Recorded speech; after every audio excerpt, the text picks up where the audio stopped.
Mesdames et messieurs, bonsoir. Nous allons débuter ce conseil. Donc, le dernier conseil municipal de l'année.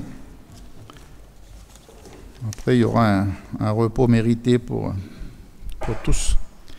Donc, le Courrieux est dit. Présent. Jean-Jacques Afchin. Présent. Rusmaïni San Mohamed. Maurice Pelage. Elisabeth Rivière donne procuration à Maurice Pelage. Olivier Berthelot. Sabrina Ouédé. Michel Baudry. Valérie Bolo. Lionel Pangaloua. Élodie Ferrali. Marguerite Filimoaou. Chantal Courteau donne procuration à Marguerite Filimoaou. Paul Aoussou donne procuration à Nadine Jalabert. Nadine Jalabert. Femia Motoui. Pierre-Louis Alguerès. Sandrine Vantard-Tassipan. Marie-Thérèse Tu. Vaïa Frogier a prévenu de son retard. Lolesio Maovaka donne procuration à Georges Tarayaou. Georges Tarayaou. Raphaël Tofili donne procuration à Mathieu Goyon. Mathieu Goyon. Karl Nguela sera également en retard. Catherine Krivobok. Yvi Poya donne procuration à Frédéric Parent. Laure Moreau. Nina Julier. Michael Lelon. Frédéric Parent. Jean-Iréné Boineau. Romuald Pidgeot donne procuration à Emiliana Toutiquian-Blandel. Emiliana Toutiquian-Blandel. Et Pételo Sao. Voilà, le quorum est atteint. La secrétaire de séance sera Madame Emiliana Toutiquian-Blandel. Ah, il est vachement proche, le 15. C'est double. 2 mois. Janvier. Non, février. Ah, février aussi. Juste déjà pour mémoire, mais je le rappellerai en fin de séance, le prochain conseil municipal aura lieu dans 2 mois, le 15 février 2024, avec le débat d'orientation budgétaire.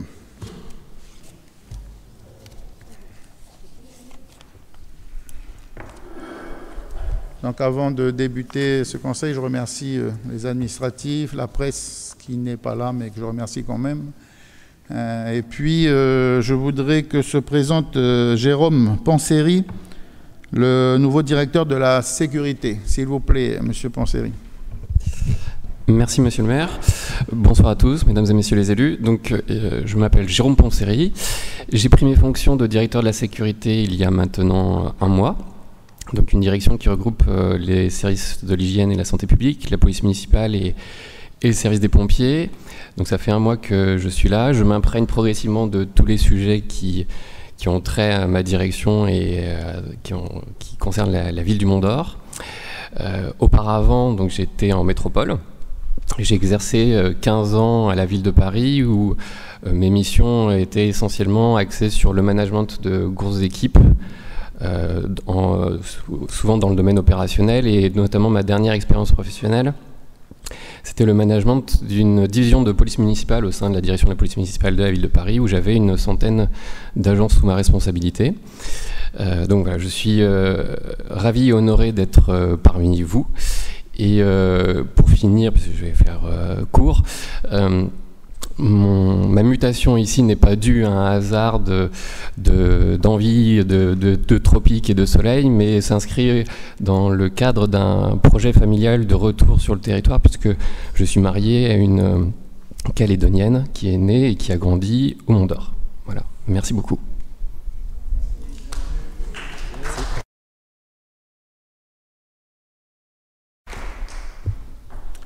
Alors, ce n'est pas une nouvelle venue, mais juste vous dire que Hélène Tafilagi est désormais directrice adjointe de la Caisse des écoles. Elle était anciennement chef du service des finances. Voilà. Donc, Hélène a souhaité nous quitter.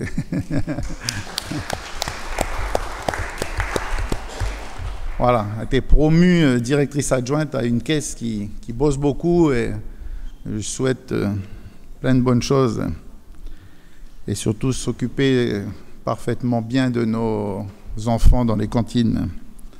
Merci.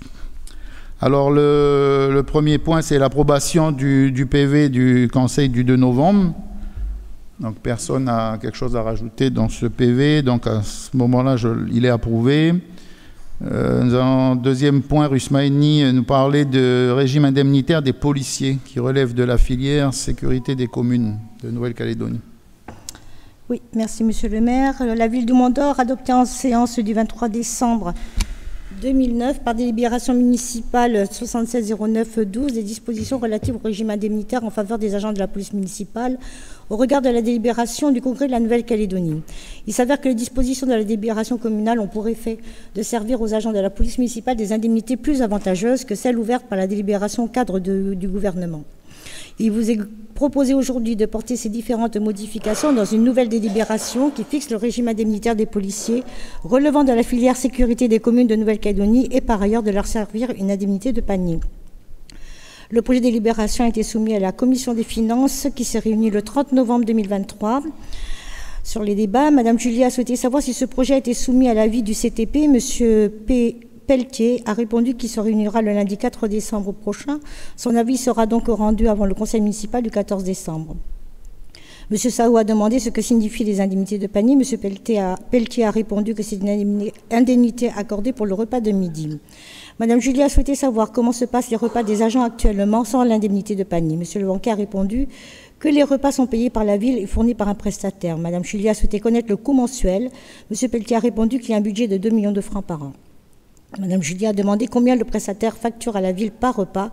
M. Afchin a répondu ne pas détenir l'information précise, mais que le montant unitaire figure sur la facture du prestataire. Mme Julie a indiqué que les autres collectivités ont choisi 1 500 francs d'indemnité de panier. Elle a souhaité savoir pour quelle raison le Mont-d'Or l'a fixé à 1 000 francs. M. Pelletier a répondu que la ville avait le choix d'accorder entre 0 et 1 500 francs d'indemnité de panier.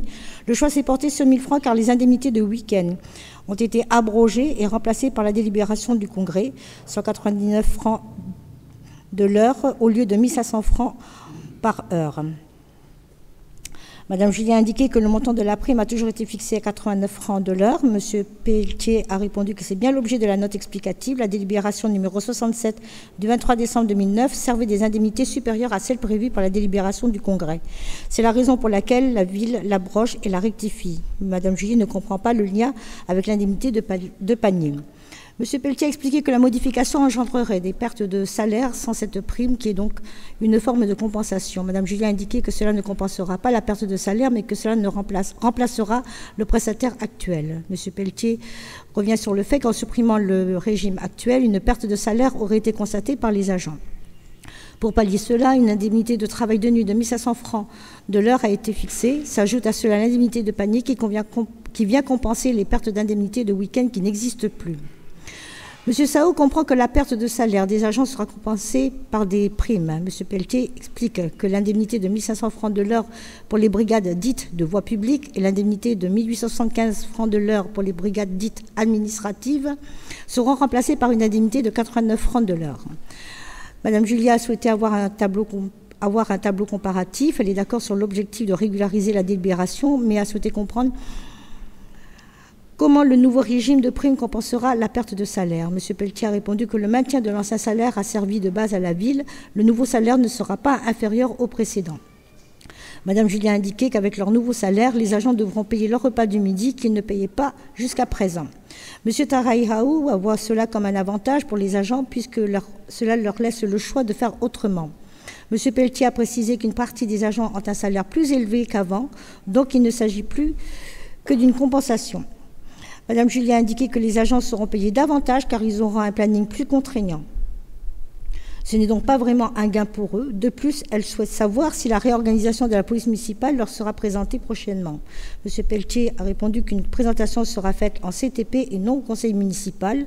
Cette réorganisation consiste en la modification du planning des agents et aux affectations des brigades.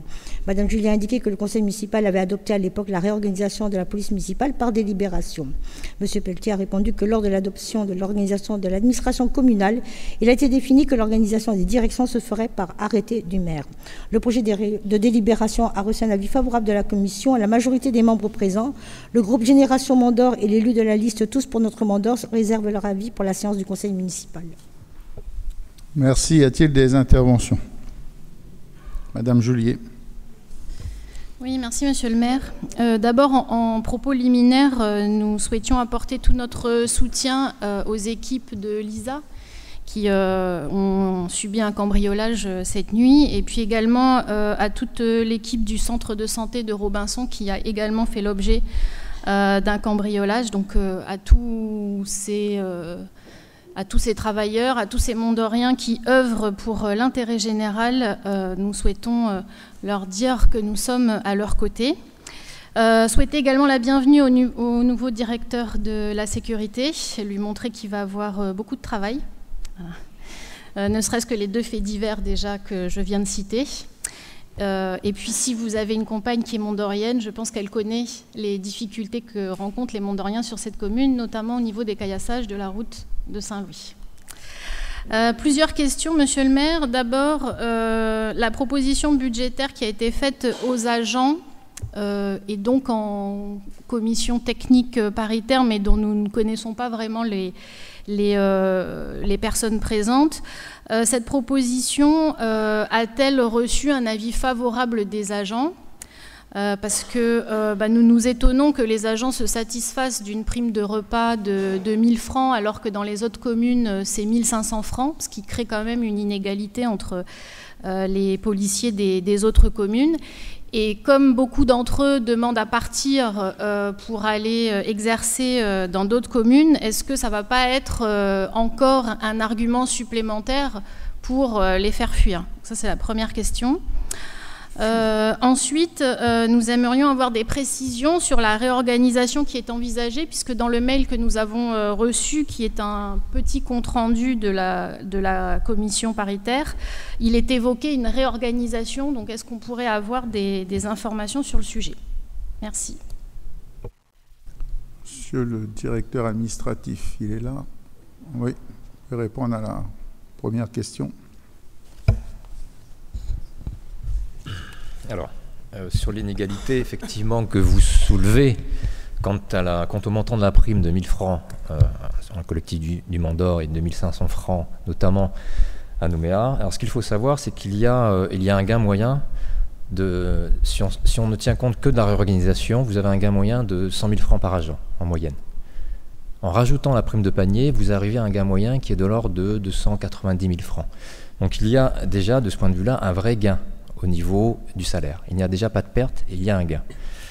La prime de panier de 1 000 francs, elle vient effectivement permettre la prise du repas le midi, sachant que le budget qui était alloué précédemment concernant le repas ne concernait que le repas du soir et une seule brigade, c'est-à-dire 7 agents. Donc, ce bénéfice, ce repas-là, ne conservait qu'une minorité des agents, alors que la prime de panier va concerner l'ensemble, l'intégralité des agents.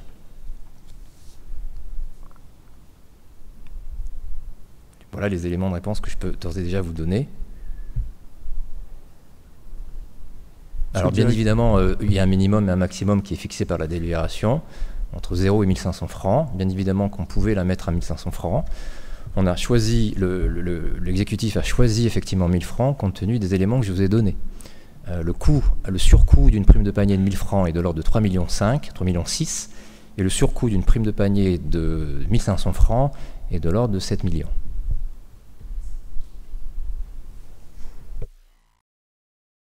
Monsieur le directeur de la sécurité, vous voulez rajouter quelque chose sur la réorganisation?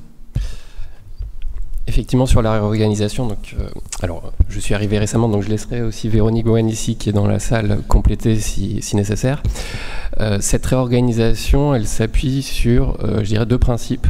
Le premier, c'est une réorganisation horaire qui apporte de la lisibilité, de la prévisibilité au planning des agents. Donc c'est mieux pour les agents et c'est mieux pour la hiérarchie, parce que comme ça on sait qui travaille et quand, puisque maintenant on part à partir du 1er janvier, on partirait sur une organisation en cycle, donc 3 jours travaillés, 3 jours de repos pour chaque agent, et il serait alternativement du matin ou de l'après-midi. Comme ça il y a une lisibilité.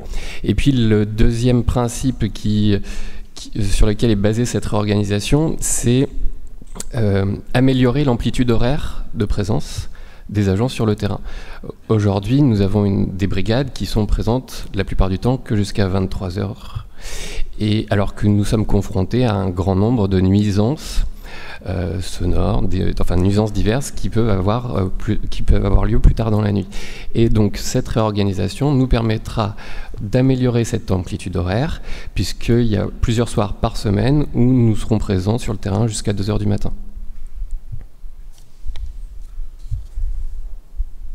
Merci. Y a-t-il d'autres interventions? Madame Julier. Juste pour être sûr d'avoir bien compris, donc la revalorisation des salaires, il va y avoir une revalorisation des salaires, c'est ça? En plus de la prime, vous avez dit c'est 100 000 francs à peu près la revalorisation des salaires? 90 000 plutôt, et 100 000 la prime, c'est ça? Oui, Monsieur Poncery l'a dit, la réorganisation va concerner des horaires de nuit supplémentaires. Donc il y a un taux de couverture nocturne qui est supérieur au précédent et auquel est adossé donc une prime de nuit de 1 500 francs. Donc il y a déjà de ce point de vue-là une augmentation. Une augmentation des indemnités. C'est un peu sur le modèle de la police de Nouméa, puisque la police municipale travaille pareil, en cycle. Et justement, ils faisaient plus d'heures de nuit. Et c'est en cela que les salaires étaient meilleurs. Ils n'étaient pas meilleurs parce qu'ils travaillaient à 169 heures. C'était meilleur parce qu'ils travaillaient de nuit. Donc là, il a fallu qu'on mette une partie de nuit, et justement en cycle, qui fait que chaque agent fait le même cycle. Et non pas telle brigade commence de 7 heures à telle heure, telle brigade... Aujourd'hui, on a pu avoir un cycle qui était mieux. Et ça faisait longtemps que je demandais la même assise que sur Nouméa, sauf que nous, on ne fait pas un H24. Voilà. Aujourd'hui, nous n'avons pas les moyens. Enfin, en tous les cas, je l'ai toujours dit, la gendarmerie a d'autres moyens qu'elle doit mettre en œuvre pour le travail de nuit. Nous, on a des journées qui s'achèvent à 1h du matin ou 2h du matin selon. Je crois que le cycle, c'est combien? C'est 1 heure.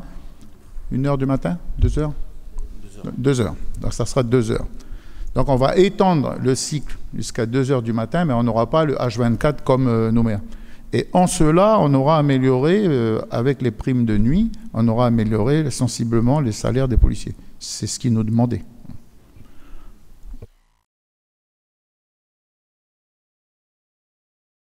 Que ce statut, ces heures ont été travaillées avec l'ensemble des chefs de brigade de la police. Hein. Ça n'a pas été fait en catimini. Par an. Oui, merci Monsieur le maire. Donc du coup, pour rebondir sur vos propos, donc on part sur des cycles style 3-8 ou équivalent, donc ce qui va demander plus de fonctionnaires. Là, on a appris qu'il y avait un concours qui s'ouvrait l'année prochaine. Est-ce que le Mandor a prévu de renforcer ses effectifs outre passer les gardes champêtres en policiers, mais est-ce qu'il y a des effectifs supplémentaires de prévus au prochain concours? Merci. On n'aura pas d'effectifs supplémentaires. On a un effectif aujourd'hui. On a travaillé un planning sur la base de 35 agents.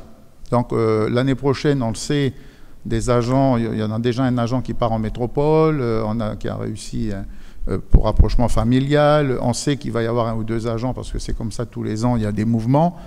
Donc on se mettra sur le concours qui sera fait par la ville de Nouméa, je suppose, et on fera notre demande d'agent de police. Voilà. Après, les gardes champêtres, ils sont aussi libres de se présenter et de réussir. Hein. Mais auquel cas, le garde champêtre sera remplacé, quoi. Mais pour l'instant, non, malheureusement, nous n'avons pas fait le choix dans notre budget, qui est contraint encore cette année, de mettre des effectifs supplémentaires.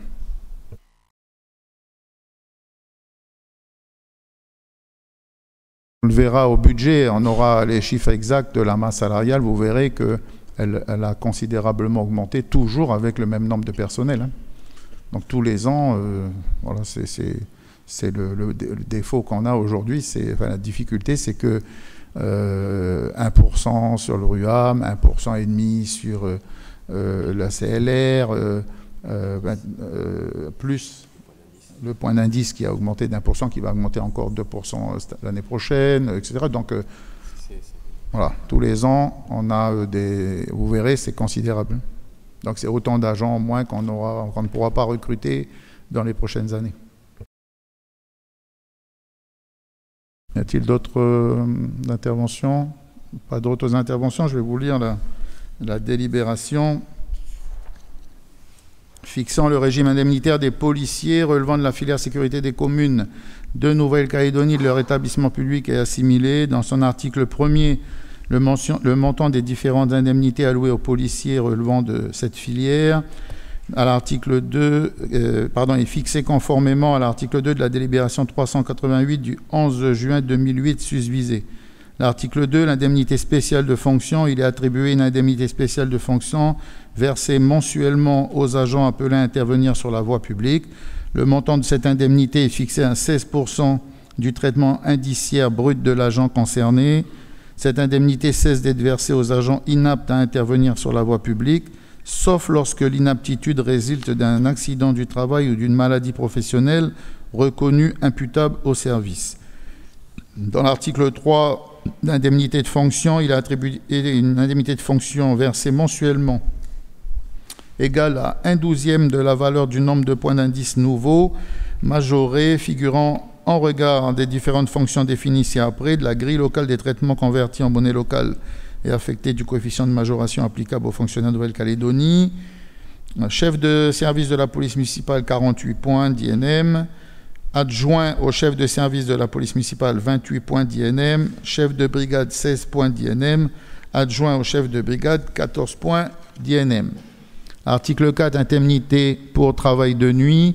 Il est versé une indemnité aux policiers municipaux effectuant un travail effectif et permanent la nuit entre 21h et 5h. Le montant de la prime est équivalent à 1 500 francs de l'heure. Article 5, indemnité pour travail les samedis, dimanches et jours fériés. Cette indemnité est versée aux policiers municipaux effectuant un travail effectif et permanent de voie publique les samedis, dimanches et jours fériés entre 5h du matin et 21h. Lorsque le temps de travail est organisé en cycle de travail, le montant de la prime est fixé à 89 francs de l'heure. Lorsque le temps de travail n'est pas organisé en cycle de travail, le montant de la prime pour 4 heures de travail effectif correspondant au tableau suivant. Donc, dans les brigades d'affectation, c'est-à-dire toute brigade, le samedi, 6 500 francs, soit 1 625 francs de l'heure. Le dimanche et jour férié, 7 000 francs, soit 1 750 francs de l'heure. À l'article 6, il est indiqué une indemnité de panier. Il est versé une indemnité de panier d'un montant de 1 000 francs aux policiers municipaux pour tout service continu de plus de 9 heures. Article 7, la présente délibération prend effet au premier jour du mois qui suit son adoption par le conseil municipal. À compter de la même date, les dispositions de la délib 6709-12 du 23 décembre 2009 fixant le régime indemnitaire des policiers relevant de la filière sécurité des communes de Nouvelle-Calédonie, de leur établissement public et assimilés sont abrogés. Article 8, article de recours, article 9, article d'exécution. Je mets la délibération au vote. Qui est contre? Oui, madame. Oui, donc monsieur le maire, on souhaitait vous remercier pour cette mesure et on se réjouit qu'enfin la proposition que nous avions faite depuis 4 ans déjà de voir les plages horaires plus étendues pour la police municipale se concrétise enfin. Donc c'est une avancée qui représente une victoire significative pour notre groupe et on en est très satisfait. Enfin, une prise de conscience de votre part du besoin de sécurité des Mondoriens. Cependant, nous sommes inquiets quant à la charge de travail qui va maintenant reposer sur un effectif de policiers qui ne va pas changer, puisque visiblement aucun recrutement n'est envisagé l'année prochaine. Donc la question qui se pose est la suivante. Comment pouvons-nous instaurer un service de police opérationnel et efficace sur une plus grande plage horaire sans accroître les effectifs, à moins de contraindre nos agents à l'épuisement? Rappelons qu'à Nouméa, il y a 170 policiers municipaux pour 100 000 habitants, à Dambéa, 43 pour 35 000 habitants, et au Mont-d'Or, les effectifs ne sont que de 35. Et pourtant, il est essentiel de reconnaître aujourd'hui la tâche difficile qui incombe à nos policiers. C'est un travail au quotidien qui est compliqué dans une commune où des problématiques sont récurrentes. J'ai cité 2 faits divers, mais ils sont nombreux dans notre commune. Lors de nos échanges avec les 2 majors des 2 brigades de gendarmerie de Saint-Michel et de Ploum, le dévouement et le professionnalisme des policiers ont été vraiment salués et on se joint à ces félicitations. Et on souhaite également les encourager dans cette future réorganisation. Donc, bien que nous soyons satisfaits de l'extension des horaires, nous aimerions avoir une réflexion plus approfondie lors de l'examen du budget pour essayer de doter la police municipale de davantage d'effectifs pour que cette réorganisation soit vraiment efficace. Enfin, sur le texte qui nous est soumis, visiblement, l'augmentation des salaires va être conséquente. Visiblement, vous avez reçu, d'après ce que vous nous dites, des avis favorables des agents. Visiblement, c'est même eux qui vous ont fait remonter ça. Donc, parce que, a priori, ça ne posera pas de problème sur les salaires, bien au contraire, nous voterons pour cette délibération. Je vous remercie. Alors, je remets la délibération au vote. Qui est contre? Qui s'abstient? Avis favorable du Conseil. Je vous remercie. Le point suivant, Madame Sad Mohamed, concerne l'habilitation du maire à verser des subventions. Non, c'est Monsieur Baudry, par contre. Pardon. Des subventions en faveur d'associations et d'organismes dans le domaine des sports. S'il vous plaît. Oui, Monsieur le maire. Alors, subvention de fonctionnement. Kavimaga Club demande une subvention de fonctionnement de 120 000 francs CFP. Cette aide financière servirait au fonctionnement de l'association. M. Nguela remarque qu'aucune subvention ne lui a été versée l'an dernier. Il demande si le club avait formulé une demande. M. Lea répond par la négative. Il précise qu'il n'en est pas demandé de subvention depuis 2019. M. Nguela souhaite savoir où le club exerce son activité. M. Lea répond qu'il pratique au pied du col de Ploum. Compte tenu du secrétaire, il est proposé de lui verser une subvention de 96 000 francs CFP. M. Delon remarque que le budget disponible est excédentaire de 3 462 000 francs CFP, que la commission ne se réunira plus avant l'année prochaine et que puisque le club formule une demande uniquement quand il y a un réel besoin, il demande si la commission pourrait lui octroyer la totalité sollicitée, soit 120 000 francs CFP. M. Cartigini répond qu'il ne faudrait pas inciter les associations à avoir leurs demandes traitées à la dernière commission afin de bénéficier des reliquats de subventions. Il rappelle que l'objectif est de regrouper toutes les demandes en début d'année. Avis faire de la commission pour 96 000 francs CFP. Office municipal des sports du Mont-d'Or demande une subvention de fonctionnement de 450 000 francs CFP. Cette aide financière servirait au fonctionnement de l'association. M. Léon souhaite connaître la mission de l'OMS. M. Léon répond qu'il intervient sur la partie administrative en aidant les associations pour les récompenses, les déplacements hors du territoire et la formation des bénévoles. Madame Poya remarque que dans la colonne montant proposé suivant critères, la mention hors critères est inscrite. Elle demande pour quelles raisons l'OMS n'entre pas dans les critères. M. Lia explique que les critères sont basés sur la partie sportive. En l'espèce, l'OMS a un champ d'action plus large. Mme Poya comprend donc qu'aucune subvention ne leur sera octroyée. M. Nguela répond par la négative. Il précise qu'aucun montant ne peut être proposé par l'administration sur la base des critères d'attribution. Toutefois, rien n'empêche la commission d'étudier la demande et de faire des propositions. M. Sao et Mme Poya indiquent que le fait que la colonne montant proposé suivant critères ne soit pas renseignée porte la confusion. M. Nguela demande que la colonne soit tout de même renseignée pour les prochaines demandes hors critères. Il est proposé de lui verser une subvention de 450 000 francs CFP. Avis favorable de la commission pour 450 000 francs CFP. Subvention exceptionnelle.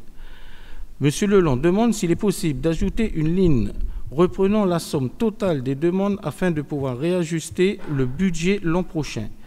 M. Revisio comprend que l'élu souhaite que soit indiqué le montant demandé initialement et le montant finalement alloué.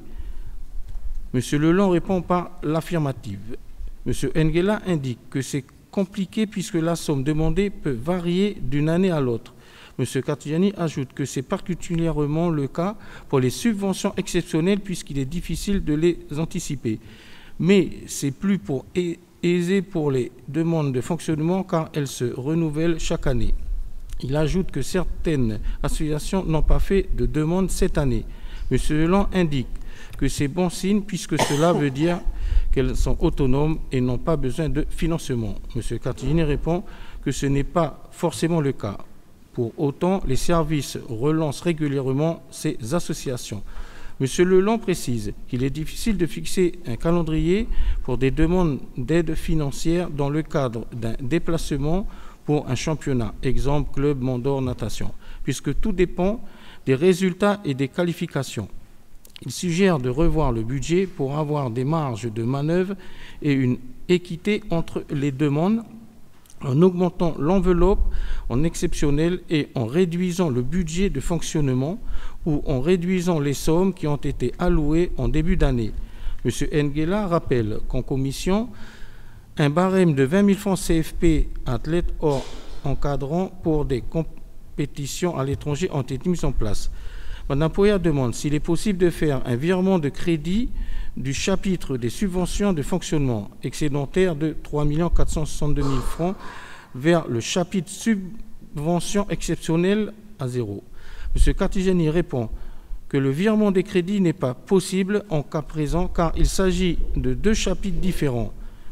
Une décision nominative est nécessaire. Si la commission devait devenir une subvention, il faudrait la conditionner à la possibilité de l'analyser en commission des finances, prévue dans 2 jours par le biais d'une éventuelle décision nominative. Il propose donc au commissaire de retenir des montants à verser et de laisser la commission des finances trancher. L'idée étant d'épuiser les crédits restants sans donner la prime aux demandeurs retardataires. Les commissaires sont favorables à la proposition du secrétaire général adjoint. Il reste des crédits disponibles au chapitre 67 à hauteur des besoins. M. Cartigiani ajoute que pour 2024, le vote du budget sera avancé à début mars, contre fin mars actuellement, pour permettre aux associations subventionnées de recevoir les fonds plus tôt dans l'année. Cela demande davantage de réactivité de la part des services, mais aussi des associations pour le dépôt de leurs dossiers. Enfin, la maison des associations qui ouvrira en début d'année prochaine sera là pour les accompagner. En termes de rayonnement de la commune, Mme Poya demande de rappeler aux associations de porter les casquettes ou autres goodies fournis par la ville. M. Léa répond que le service des sports le fait systématiquement. Kavi Maga Club demande une subvention exceptionnelle de 139 900 francs CFP. Cette aide financière servirait aux divers travaux de voirie. Mme Poya souhaite savoir à qui appartient le terrain. M. Rivieggio répond que c'est du foncier de la province sud. M. Sao demande pour quelle raison la demande est présentée aujourd'hui alors que le courrier est daté du 25 mai. M. Léa explique que le dossier adressé était incomplet. M. Sao demande si c'est à l'association de porter ce genre de travaux de voirie. M. Rivieggio répond que cela dépend de ce qui est prévu dans la convention entre le club et la province sud. Les services se renseigneront. Avis favorable de la commission, lui ont été des membres présents. Groupement d'employeurs sport et loisirs sud demande une subvention exceptionnelle de 90 000 francs CFP. Cette aide financière servirait au financement d'une rencontre sportive intercommunale, 12 joueurs concernés. M. Rivieggio informe que l'an dernier, le GESLS a omis de faire une demande de subvention pour la même rencontre sportive. Il compte sur une participation de la ville pour l'édition de cette année. Il est proposé de lui verser une subvention de 90 000 francs CFP, avis favorable de la commission pour 90 000 francs CFP. Club tennis de table du Mont-d'Or demande une subvention exceptionnelle de 200 000 francs CFP. Cette aide financière servirait au financement d'un déplacement aux internationaux de Nouvelle-Zélande. 5 athlètes. Compte tenu de ces critères, il est proposé de lui verser une subvention de 100 000 francs CFP. Avis favorable de la commission pour 100 000 francs CFP, le métier présent.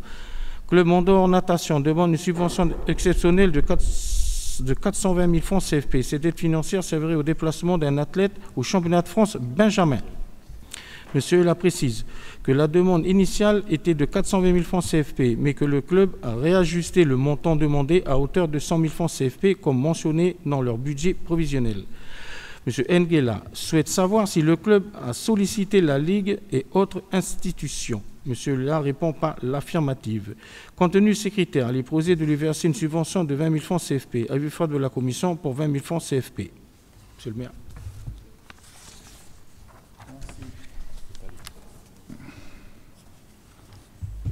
On va juste dire que le Kavimaga, qui avait demandé une subvention, a été aidé par le service technique pour mettre en place, on leur a déposé des matériaux pour qu'ils puissent refaire leur morceau de route. Je ne sais pas si ça a été étalé. Non, ça a été déposé. Étalé. Ok. Ok. Donc le FRESA, là, c'est le résidu de route. Hein, donc on en garde un stock à la DSTP, là, et quand on en a besoin, on aide un petit peu les gens comme ça. Enfin, les gens, les associations. Y a-t-il des... Oui, je vous en prie. Oui, ça va être une intervention rapide. Je ne vais pas revenir sur le débat du jeu comptable. Je voulais juste souligner en fait la réactivité, la flexibilité et puis l'efficacité des services par rapport au débat qui a eu lieu pendant la commission. Ok, merci. D'autres interventions? Pas d'autres interventions. Je vais vous lire la délibération. Donc, qui habilite le maire à verser des subventions en faveur d'associations et d'organismes dans le domaine des sports pour l'exercice 2023. Dans son article 1er, le maire est habilité à verser donc les subventions à ces associations. Donc, l'Office municipal des sports du Mont d'Or, 450 000 francs. Le Kavimaga Club, 96 000 francs. Le groupement d'employeurs sport et loisirs sud, 90 000 francs. Le club tennis de table du Mont d'Or, 100 000 francs. Le club Mont d'Or Natation, 20 000 francs, pour un total de 756 000 francs. Article 2, le versement de ces subventions est imputable au chapitre 65, hautes charges de gestion courante et 67 charges exceptionnelles du budget 2023 de la ville du Mont d'Or. Article 4, c'est l'article qui précise qu'avant le 1er avril 2025, il devrait être rendu un rapport moral et financier. Article 4, article de recours. Article 5, article d'exécution. Je mets la délibération au vote. Qui est contre? Qui s'abstient? Avis favorable du Conseil. Le point numéro 4 qui habilite le maire à signer les marchés, les avenants éventuels, tous les actes liés aux travaux d'entretien préventif de chaussée. C'est M. Algueret, s'il vous plaît. Finalité en jeu. Chaque année, la ville du Mont d'Or réalise des travaux d'entretien préventif de chaussées. Il convient de lancer un appel d'offres qui donnera lieu à un des marchés à bon de commande répartis en 4 lots. Lot numéro 1, toutes les chaussées revêtues des voies communales situées dans le nord de la commune, de Yahweh jusqu'à Saint-Michel inclus. Lot numéro 2, toutes les chaussées revêtues des voies communales situées dans le sud de la commune, de Saint-Louis à Ploum inclus, de Mouirange. Lot numéro 3, les chaussées revêtues des voies communales situées dans le quartier du Grand Sud de la commune ci-après dénommée route Pérignon, route du Champ de Bataille, route de Prony, route de la Rivière Bleue, route de la Capture. Lot numéro 4, les chaussées revêtues des voies communales situées dans le quartier du Grand Sud de la commune ci-après dénommée route du Déversoir, route du Grand Kaori, route Coignier, hors tronçon entretenu par Prony Ressources, route de la Couée, route Canois. Description des travaux. Les entretiens préventifs permettent de bloquer rapidement la dégradation de la chaussée dès les premiers signes de détérioration de la partie surfacique par le maintien de son étanchéité nécessaire à préserver la structure sous-jacente des effets destructeurs des circulations d'eau. Les travaux de traitement préventif des dégradations consistent en un pontage des fissures au moyen d'injection de liants élastomères, une projection d'enrobé bitumeux au niveau des dégradations superficielles, un rabotage et une application d'un enduit superficiel d'usure sur la zone faïencée, une mise en sécurité d'urgence en enrobé à froid. Ces techniques permettent ainsi de prolonger la durée de vie des chaussées, ne présentant pas de désordre structurel. Par ailleurs, chaque intervention fera l'objet d'un relevé GPS afin de géolocaliser les zones de travaux effectués. Estimation financière et plan de financement. Le coût de l'opération est estimé à 45 millions CFP par an. Les dépenses seront imputées au budget principal sur le chapitre de fonctionnement numéro 61 523, entretien de voies et réseaux, dans la limite des crédits inscrits. Calendrier prévisionnel. Le présent marché est conclu à compter de la date de notification pour une durée de 3 ans. Projet de délibération. Le projet de délibération prévoit ainsi d'habiliter le maire à signer les marchés des avenants éventuels et tous actes liés avec les entreprises qui seront proposés par la commission d'appel d'offres. Observation de la commission.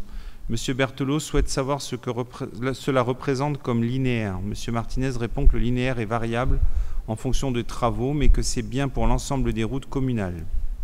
Monsieur Parent demande si le coût de l'opération 45 millions CFP est similaire aux années précédentes pendant lesquelles la saison des pluies avait fait de nombreux dégâts. Monsieur Martinez répond par la négative. Les années précédentes, les travaux se sont élevés à près de 70 millions. Le projet de délibération reçoit un avis favorable de la commission à l'unanimité des membres présents. Je vous remercie. Y a-t-il des interventions? Pas d'intervention sur cette délibération que je vais vous lire. Dans son article 1er, le maire ou son représentant est habilité à signer les marchés, les avenants éventuels et tous actes aux conventions avec les entreprises qui seront proposés par la commission d'appel d'offres pour les travaux d'entretien préventif de chaussées sur la commune du Mont-d'Or. Article 2, les dépenses seront imputées au budget principal sur le chapitre de fonctionnement numéro 61 523, entretien de voies et réseaux, dans la limite des crédits inscrits. Article 3, article de recours, article 4, article d'exécution. Je mets la délibération au vote. Qui est contre, qui s'abstient, avis favorable du Conseil. Monsieur Alguérez, toujours en parlant de la modification de l'aménagement du cimetière municipal de Ploum. Pour répondre aux demandes d'inhumation des administrés au cimetière de Ploum, il conviendrait de redéfinir le nombre de concessions attribuées dans le carré des héros, carré F, seule place encore disponible. La délibération du 18 mars 1999 avait acté la gratuité aux anciens combattants, puis en 2011, un emplacement dénommé le carré des héros leur avait été concédé au cimetière de Ploum. Le carré des héros comporte 80 concessions, 8 sont à ce jour occupées depuis la création du cimetière. Il est proposé le réaménagement suivant, le plan annexé au projet de délibération qui consistera à réduire le carré des héros et de mettre à disposition une cinquantaine de nouveaux emplacements. Observation de la commission. Monsieur Berthelot demande ce qu'il se passera quand le cimetière sera plein. Monsieur Martinez répond que l'extension du cimetière est proposée au financement du prochain contrat de développement et qu'une réponse est attendue de l'État. Il ajoute qu'il y a entre 20 et 30 inhumations par an et que la cinquantaine de nouveaux emplacements devrait permettre de répondre aux demandes en attendant les travaux d'extension. Monsieur Parent souhaite connaître l'estimation des travaux d'extension. Monsieur Martinez répond que l'opération études et travaux est estimée à 80 millions CFP, extension de l'aire de stationnement comprise. Le projet de délibération reçoit un avis favorable de la commission à l'unanimité des membres présents. Merci. Y a-t-il des interventions sur ce cimetière qui, bien sûr, va... Oui, Madame Julier. Ah.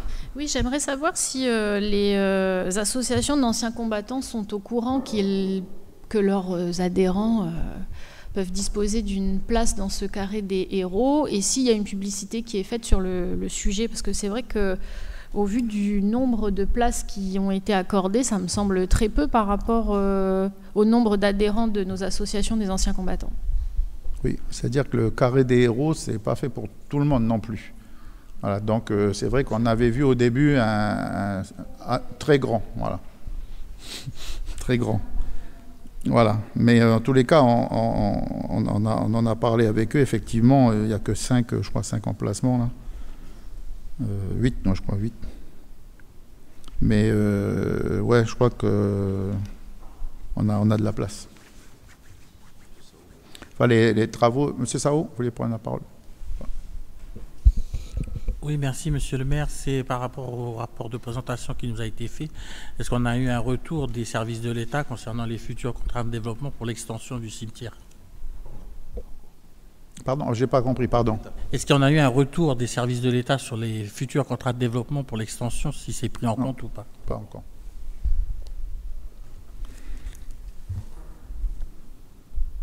Y a-t-il pas d'autres interventions? Je vais vous lire la délibération. Article 1er précise que l'aménagement du cimetière municipal de Ploum, qui est situé sur le domaine communal au 29 à Ploum, est modifié conformément au plan si annexé. L'article 2 qui est un article de recours, article 3, un article d'exécution. Je mets les délibérations au vote. Qui est contre, qui s'abstient, avis favorable du Conseil. Madame San Mohamed pour la cession par la ville du Mont-d'Or des lots 144 et 145 du lotissement Prévost. Par arrêté municipal du 7 juillet 2023, la ville du Mont-d'Or a autorisé la division du lot 66 du lotissement Prévost Jean Porte d'Or, si elle a coulé, propriété de monsieur et madame Jean-Paul Kouahara, en vue de créer les lots 141 et 142 du même lotissement. Le futur lot numéro 142 n'étant toutefois pas immédiatement limitrophe de la rue des Candélabres et son accès se faisant par l'intermédiaire du lot communal 125 du lotissement Prévost Jean Porte d'Or, il est aujourd'hui considéré comme enclavé et à ce titre inconstructible. Dans le cadre du projet de vente de cette parcelle, compte tenu du souhait des futurs acquéreurs d'y édifier une construction à usage d'habitation, M. Kouahara a sollicité les services municipaux afin de solutionner ce problème d'inconstructibilité. Au terme de différents échanges qui ont eu lieu avec ces derniers, il a accepté la proposition de la commune consistant à lui céder 2 partie du lot communal numéro 125 subventionné, d'une superficie totale de 25 centiares pour un montant de 325 000 francs. L'opération foncière de détachement des lots 144 et 145 provenant du lot 125 en vue de leur attachement respectif au lot 142 et 141 ayant récemment été autorisé par arrêté du 18 octobre 2023, il est ainsi demandé au conseil municipal d'autoriser la cession de ces 2 lots au profit de monsieur et madame Jean-Paul Kouahara et d'habiliter monsieur le maire ou son représentant à signer tous actes et conventions qui sont liés. Le projet de délibération a été présenté à la Commission des finances le 30 novembre 2023. Il n'y a pas eu de débat et a reçu un avis favorable de la Commission à l'unanimité des membres présents. Merci. Y a-t-il des interventions? Pas d'intervention. Je vous lis la délibération dans son article 1er. La cession au profit de monsieur et madame Jean-Paul Kouahara des lots 144 et 145 du lotissement Prévost Jean Porte d'Or d'une superficie totale de 65 centiares, 6 à la coulée pour un montant de 325 000 francs, conformément au plan parcellaire et d'état des lieux et au procès-verbaux de délimitation si annexé est autorisé. Article 2. Les frais d'acte correspondants sont à la charge de monsieur et madame Jean-Paul Kouahara. Article 3. Le maire ou son représentant est habilité à signer tous actes et conventions liés à cette transaction foncière. Article 4. Article de recours. Article 5. Article d'exécution. Je mets la délibération au vote. Qui est contre? Qui s'abstient? Avis favorable du Conseil. Toujours Madame San Mohamed, la DM numéro 4 du budget principal et la DM numéro 1 du budget annexe O, s'il vous plaît, pour l'exercice 2023. Oui, donc les modifications, ajustements ont été présentées par le directeur des finances lors de la commission qui s'est réunie le 30 novembre 2023, puis le 4 décembre 2023 pour une petite modification. Donc je ne lirai que le rapport de commission. Sur le budget principal, Madame Julie a demandé des explications sur l'erreur de 30% de remboursement d'intérêt d'emprunt. Monsieur Boébami a répondu qu'il y a une omission lors de la prévision budgétaire. Ça, c'était lors de la commission du 30 novembre. Donc le projet de délibération d'alors a reçu un avis favorable de la commission à la majorité des membres présents. Le groupe Génération Mont-d'Or et l'élu de la liste Tous pour notre Mont-d'Or se réservent leur avis pour la séance du conseil municipal. Sur le budget annexe O, pas d'observation et les mêmes avis. Ensuite, la commission s'est réunie de nouveau le 4 décembre. Donc, M. Boébami a expliqué à ce moment que suite à une erreur de calcul, la DM1 du budget annexe O a été modifiée. Sur le chapitre 56, charges financières, plus 3 096 000 francs contre 2 500 000 francs de remboursement d'emprunt dû à une omission lors des prévisions faites pour le budget primitif 2023. Le projet de délibération a reçu un avis favorable de la commission à l'unanimité des membres présents. Il convenait également de préciser qu'une erreur matérielle s'est glissée au chapitre 11, charges à caractère général, moins 8 700 000 francs contre moins 10 600 000 francs de crédits qui ne seront pas engagés sur l'exercice 2023. Et cette correction a bien été portée sur le rapport de présentation. Voilà, tel est le projet donc, de délibération, des 2 projets de délibération qui nous sont présentés ce soir, monsieur le maire. Je vous remercie. Y a-t-il des interventions? Pas d'intervention. Si, Madame Julier. Oui, donc sur le budget, la modification budgétaire, nous regrettons encore une fois l'absence d'une proposition pour financer le panneau d'affichage au rond-point de la zone industrielle de la Coulée. Depuis l'adoption du budget, donc en début d'année, vous vous étiez engagé à allouer des crédits à cette opération pour soutenir les chefs d'entreprise. On en est à la 4e modification budgétaire et vous n'avez toujours pas honoré votre engagement. Puis parallèlement, on va voir plus tard que vous allez proposer d'augmenter les prix des stands au marché, alors que Celui-ci commence à peine à reprendre vie. Donc on se pose des questions sur votre stratégie pour dynamiser la commune et soutenir nos chefs d'entreprise. D'autant que pour le marché, la recette estimée de l'augmentation de la location des stands va être de quelques millions, alors que nos dépenses annuelles s'élèvent à plus de 3 milliards. Donc on ne voit pas trop l'intérêt. Donc puisque visiblement, au bout de la 4e modification budgétaire, vous n'avez toujours pas l'intention d'aider les entreprises, nous allons voter contre ce projet. Merci. Monsieur Martinez, pouvez-vous nous dire où est le panneau pour la 4e fois? Ça permet à Madame Julier de s'exprimer comme ça. Donc le panneau, il est au service de la communication pour la validation de l'esthétique, du texte, mais donc il est bien prévu et donc il sera posé dès qu'il sera validé par la communication. Voilà, donc voilà, dites-le fort, comme ça nous évitera une 5e fois. Oui. Dites-le aux entreprises aussi. Voilà. Oh, non, le dernier coup, on a dit aussi. Et est-ce qu'on peut ça? Oui, parce qu'à chaque fois, vous nous aviez dit que vous alliez inscrire une ligne budgétaire au budget. Vous n'avez jamais inscrit de ligne budgétaire au budget. Que vous alliez inscrire une ligne. Que ça serait pris sur le conseil de quartier. Donc il n'y a pas besoin d'inscrire une ligne budgétaire puisque ça allait être pris sur la ligne du conseil de quartier. Là, du coup, on n'est pas d'accord. Vous allez prendre les budgets du conseil de quartier, mais le conseil de quartier, il a besoin de budget pour fonctionner également. Ouais, mais tout le monde a besoin de détriment de quoi? Ok, vous avez votre réponse. Voilà. Vous voulez un panneau? Vous voulez un panneau? Oui. Donc bientôt le panneau. C'est ça que vous me dites? Ok, vous allez le mettre où? Comment vous expliquer ça? Donc il y a la branche qui va vers le Vallon d'Or, l'accès de Casino, et puis il y a l'accès qui va après à la zone industrielle. Donc entre l'accès de Casino et la route qui va à la zone industrielle, sur le terre-pleine. Eh bien, vous voyez, la ténacité finit par payer. Merci, Monsieur le maire. Merci, Monsieur Martinez. Comme vous avez dit. Vous votez toujours pas l'ADM. Merci pour moi, Monsieur Martinez. Vous allez m'éviter un cinquième intervention dans mon conseil. Donc, je suis très content. Merci, Papa Noël. Voilà. Tout vient à poing, comme dirait Monsieur Martinez.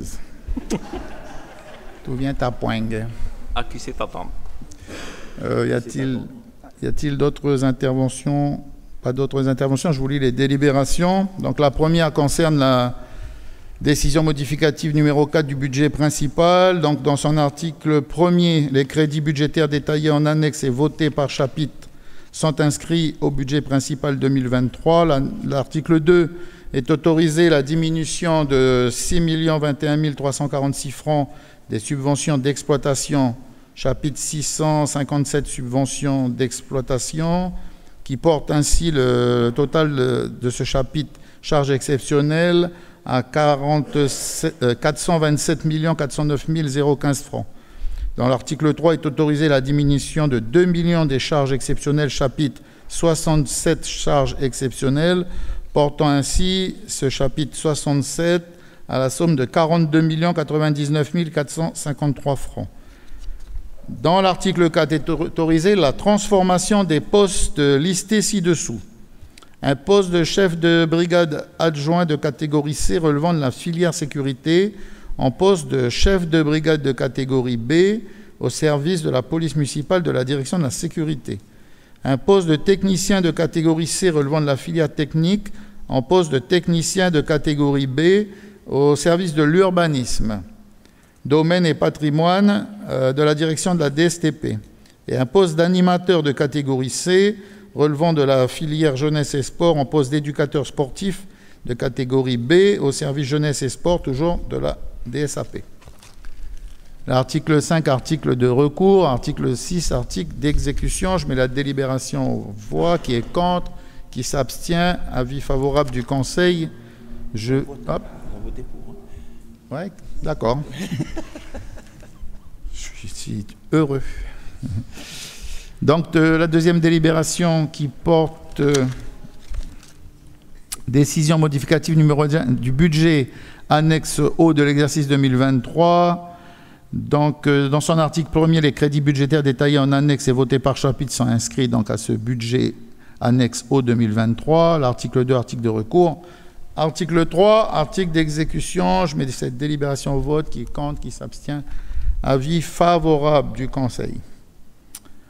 Nous passons ensuite à l'approbation des autorisations de programme et d'engagement du budget principal et des budgets annexes eau, assainissement et ordures ménagères de l'exercice 2024. Madame San Mohamed. Donc, ces APAE découlent de l'ADM, DDM que nous venons de voter. Les 4 projets de délibération sur le budget principal, annexe eau, assainissement, ordures ménagères ont été présentés à la Commission des finances le 30 novembre, n'a pas fait l'objet de débat et ont reçu un avis favorable de la Commission à la majorité des membres présents. Le groupe Génération Mondor et l'élu de la liste Tous pour notre Mondor ont réservé leur avis pour la séance de ce soir. Je vous remercie. Y a-t-il des interventions Oui, Madame Julier. Oui, monsieur le maire, sur les nouvelles autorisations de programme, quand on fait le calcul, on en est à un peu plus d'1,2 milliard de nouveaux projets que vous nous demandez d'adopter comme ça, sans avoir de fiche projet ni de précision sur les différents investissements que vous comptez faire. Donc le parcours du cœur, 61 millions, promenade piétonne de Boulary, 228 millions, aménagement de l'île au Bailly, 61, d'Ars du Vallon d'Or, 675 millions, agrandissement du cimetière de Ploum, 44. Sur le budget annexe eau, 47 millions pour le renforcement de l'AEP de la Coulée. Et sur le budget annexe ordures ménagères, 12 millions pour un QAV. Ceci dit, au passage, un QAV, ça coûte 250 millions et pas 92, notamment celui d'Imbéa qui avait coûté 250. Donc en fait, il y a toute une liste de projets, très bien, on n'est pas contre l'ensemble des propositions que vous faites, seulement on ne sait pas vraiment à quoi ça correspond. Quand on voit la promenade de Boulary, par exemple, pour 228 millions, on ne visualise pas ce à quoi ça correspond.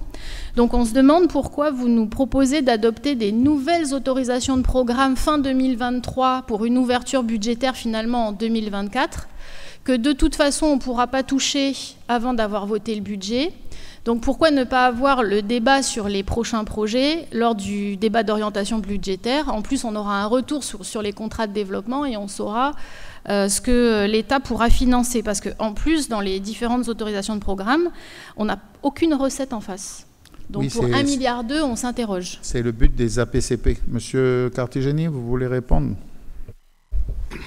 Oui, monsieur le maire. Donc nous avons inscrit dans les APCP ces projets parce que nous les présentons dans les contrats, au contrat de développement. Et on les dépose demain en réalité, ces fiches, et pour une analyse qui va être faite par le haut-commissaire avant le 15 janvier. Et en déposant ces fiches, on doit aussi indiquer que nous nous engageons à financer, à porter au budget. Donc vous voyez, c'est un tout. C'est un tout pour que le dossier soit prêt. Donc c'est l'idée. L'idée, c'est bien d'apporter la preuve qu'on inscrit au budget les opérations dont nous sollicitons le financement. Après, sur le pourquoi il n'y a pas de recette, si vous voulez, c'est une nouvelle génération de contrats de développement et le taux de participation de l'État est pour le moment indéfini. Il est compris entre 30 et 55%. Mais entre 30 et 55%, ça ne nous permet pas d'inscrire de manière certaine des montants dans une APCP. Donc actuellement, voilà, tout ce qu'on peut mettre dans cette APCP, c'est la partie dépenses, les dépenses qui sont présentées à l'État. J'ai une question également, M. Cartigeni. Est-ce que, tant qu'on n'a pas commencé notre budget l'année prochaine, est-ce que ça ne fait pas... Alors je comprends que l'État nous demande d'inscrire des fiches pour les prochains contrats, mais est-ce que ça ne fait pas trop précipité pour nous? Est-ce qu'on ne pouvait pas le faire après le budget? Est-ce qu'on est obligé de le faire à cette période-là? Voilà, c'est la question. Écoutez, on découvre un petit peu le nouveau fonctionnement de ces contrats de développement. D'accord. Jusqu'à maintenant, ça ne fonctionnait pas tout à fait comme ça. On a effectivement des incertitudes et on aura certainement une difficulté à sortir un budget définitif lors du BP. Pourquoi? Parce que les décisions qui sont soumises, enfin les projets qui sont soumis à l'État en ce moment, ne seront certainement pas arbitrés au moment du budget. Donc nous serons certainement obligés de passer un budget en plusieurs étapes et en inscrivant en cours d'année les dépenses et les recettes qui émanent qui tournent autour de ces contrats de développement. Il va falloir s'adapter en 2024. Il y a eu une levée de boucliers de la part de toutes les communes. Vous avez dû en entendre parler, je crois également des provinces. C'est que l'État ne nous répondra pas dans les délais qu'on souhaitait avant la construction de notre budget. Donc ils reporteront plus tard. Donc ça veut dire qu'on aura une année blanche certainement où on devra faire une DM en cours d'année pour pouvoir inscrire ces crédits qui mettront à notre disposition et on ne sait pas lesquels. Oui, Madame Julier.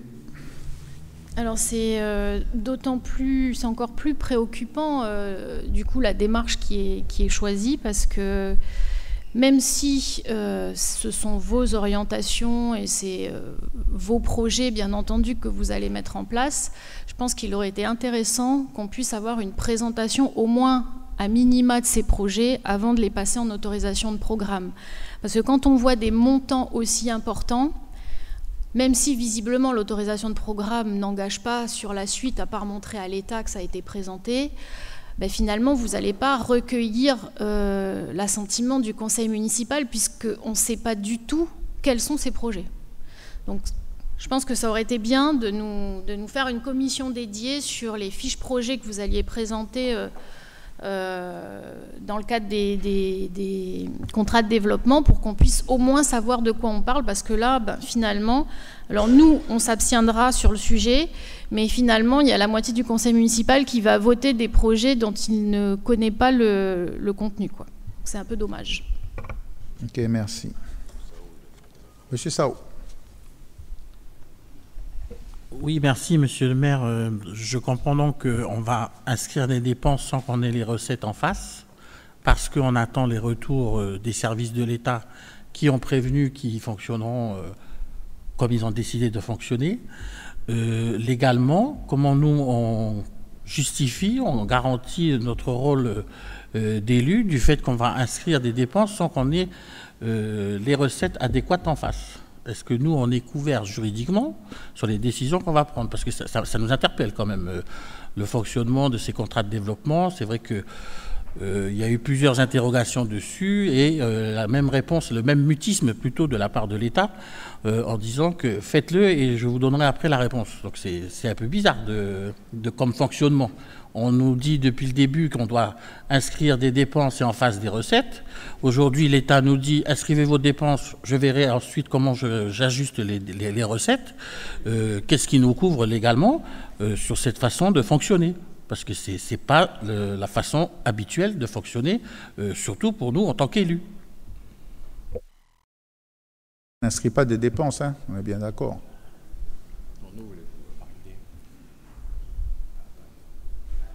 Monsieur Cartigeni, vous voulez préciser? Oui, je pense que légalement, ça ne pose pas trop de problèmes. On peut financer en fait ces opérations. Alors, est-ce qu'on peut? Je ne vous dis pas qu'on peut financièrement, mais enfin, on peut en tout cas prévoir de financer avec des fonds propres et avec de l'emprunt ces opérations. Il suffit. On peut considérer que la masse des autres opérations pourrait jouer le rôle de variable d'ajustement, les opérations qu'on programmerait sur les périodes que vous trouvez dans ces APCP. Bon, et les APCP, vous le savez, hein, à chaque décision modificative, on les revoit. Alors on ne les revoit pas radicalement, on les ajuste. Si toutefois nous n'avions pas le financement, même si c'est tout à fait déconseillé par l'État, certaines opérations de toute manière ne pourraient pas débuter.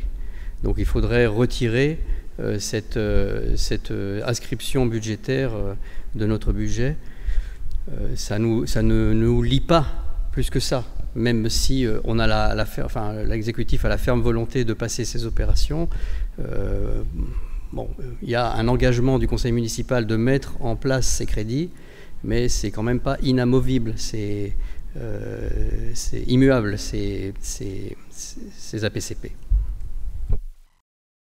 Merci. Y a-t-il d'autres questions, interrogations? Pas d'autres interventions. Je vous lis la délibération qui approuve les autorisations de programme du budget principal donc de l'exercice 2024. Dans son article 1er sont approuvées les modifications et créations des autorisations de programme listées ci-dessous, dont les fiches individuelles sont annexées à la présente délibération. Donc, dans les APCP modifiés, vous avez l'aménagement du Mangumba, la vidéoprotection, le projet socioculturel de Saint-Louis, le pôle sécurité caserne de pompiers, les revêtements routiers, le photovoltaïque, l'aléa météorologique et climatique, et la sécale concession du centre-ville. Et dans les APCP qui viennent d'être ouvertes, les nouvelles, vous avez le parcours du cœur au contrat d'agglo 2024-2027, la promenade piétonne de Boulary au contrat d'agglo 2024-2027, les aménagements de l'île au Bailly, contrat d'agglo 2024, la Darse du Vallon d'Or, contrat d'agglo 2024-2027, et l'agrandissement du cimetière de Ploum, contrat d'agglomération 2024-2027. Article 2, article de recours. Article 3, article d'exécution. Je mets la délibération au vote. Qui est contre? Qui s'abstient? Avis favorable du Conseil. La deuxième délibération approuve les autorisations de programme, mais cette fois-ci du budget annexe O pour l'exercice 2024. S'il n'y a pas d'intervention, je vous lis la délibération. Dans son article 1er sont approuvées les modifications et créations des autorisations de programme listées ci-dessous. Dans les fiches individuelles sont annexées à la présente délibération. Les APCP qui ont été modifiés sont les réservoirs de Robinson et le renforcement de l'AEP du col de Ploum. Et dans les APCP nouvelles, c'est le renforcement de l'AEP à la coulée. Article 2, article de recours. Article 3, article d'exécution. Je mets la délibération au vote. Qui est contre? Qui s'abstient? Avis favorable du Conseil. La délibération qui approuve les autorisations de programme du budget annexe, cette fois-ci assainissement.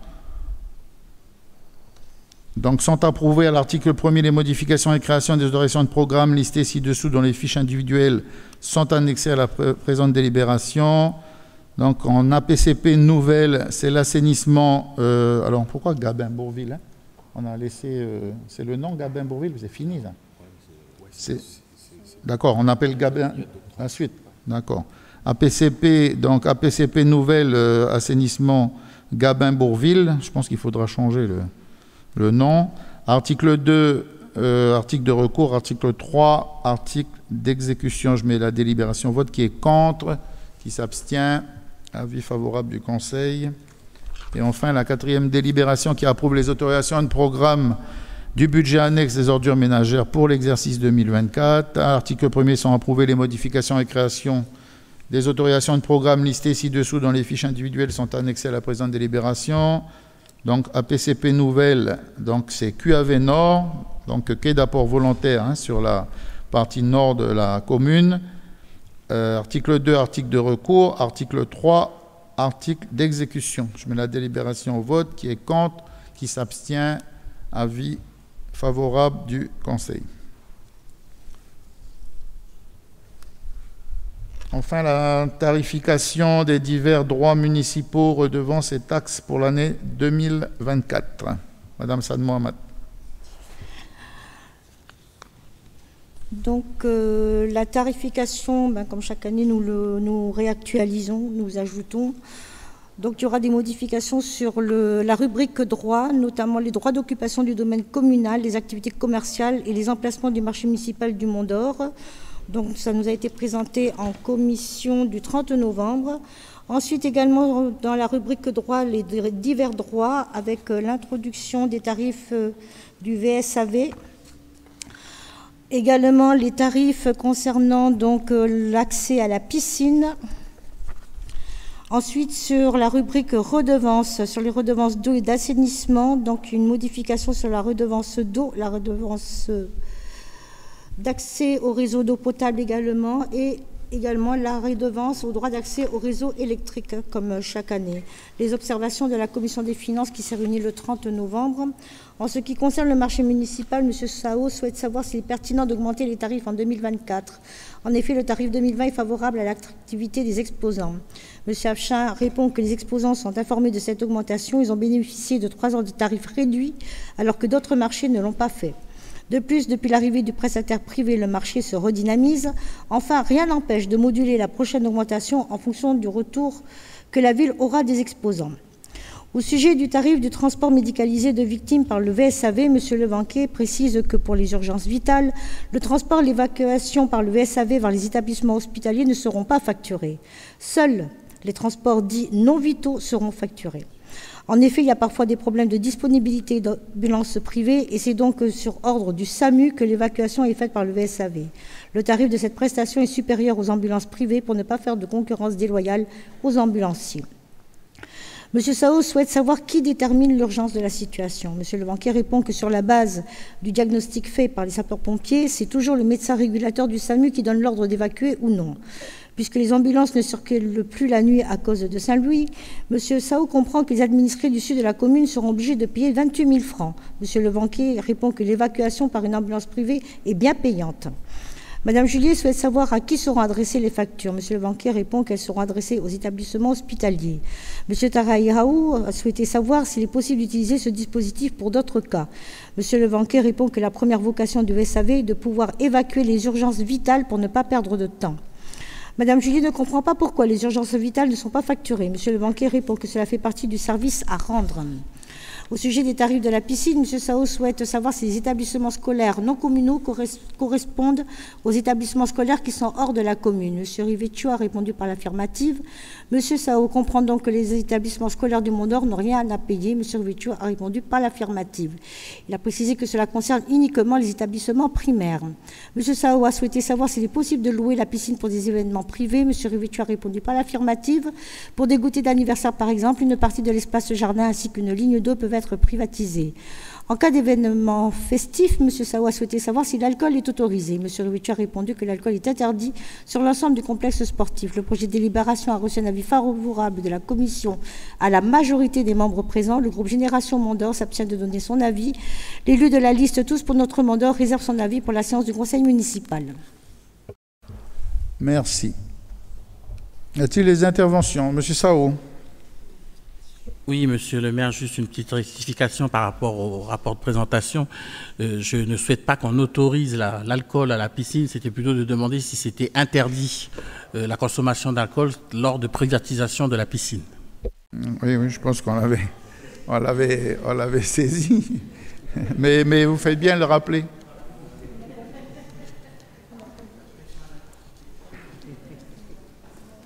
Non seulement l'alcool est interdit, l'a rappelé le directeur, mais on a signé une charte avec un certain nombre de clubs sportifs pour également interdire la cigarette. Voilà. Donc il faut quand même le savoir que la dernière fête du 14 juillet, on a signé un certain nombre de conventions avec tous les clubs.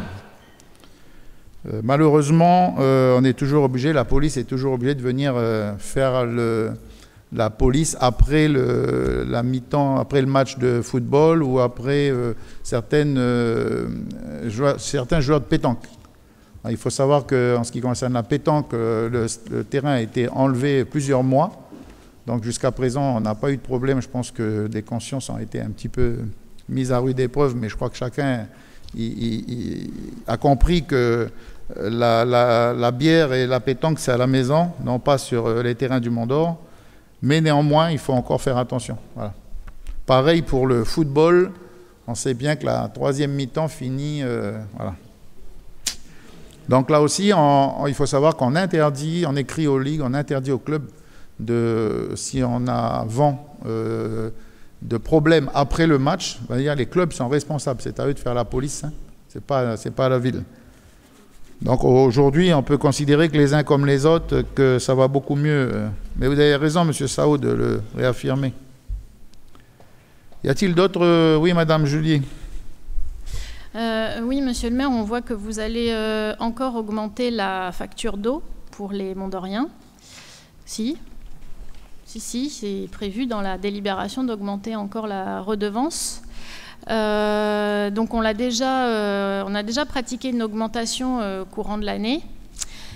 Donc on se demande pourquoi, encore une fois, on va augmenter cette redevance d'eau, d'autant que le délégataire doit être content, puisqu'on est en pleine période de sécheresse et que donc les Mondoriens vont se remettre à consommer, qui va pouvoir équilibrer son budget avec ses volumes.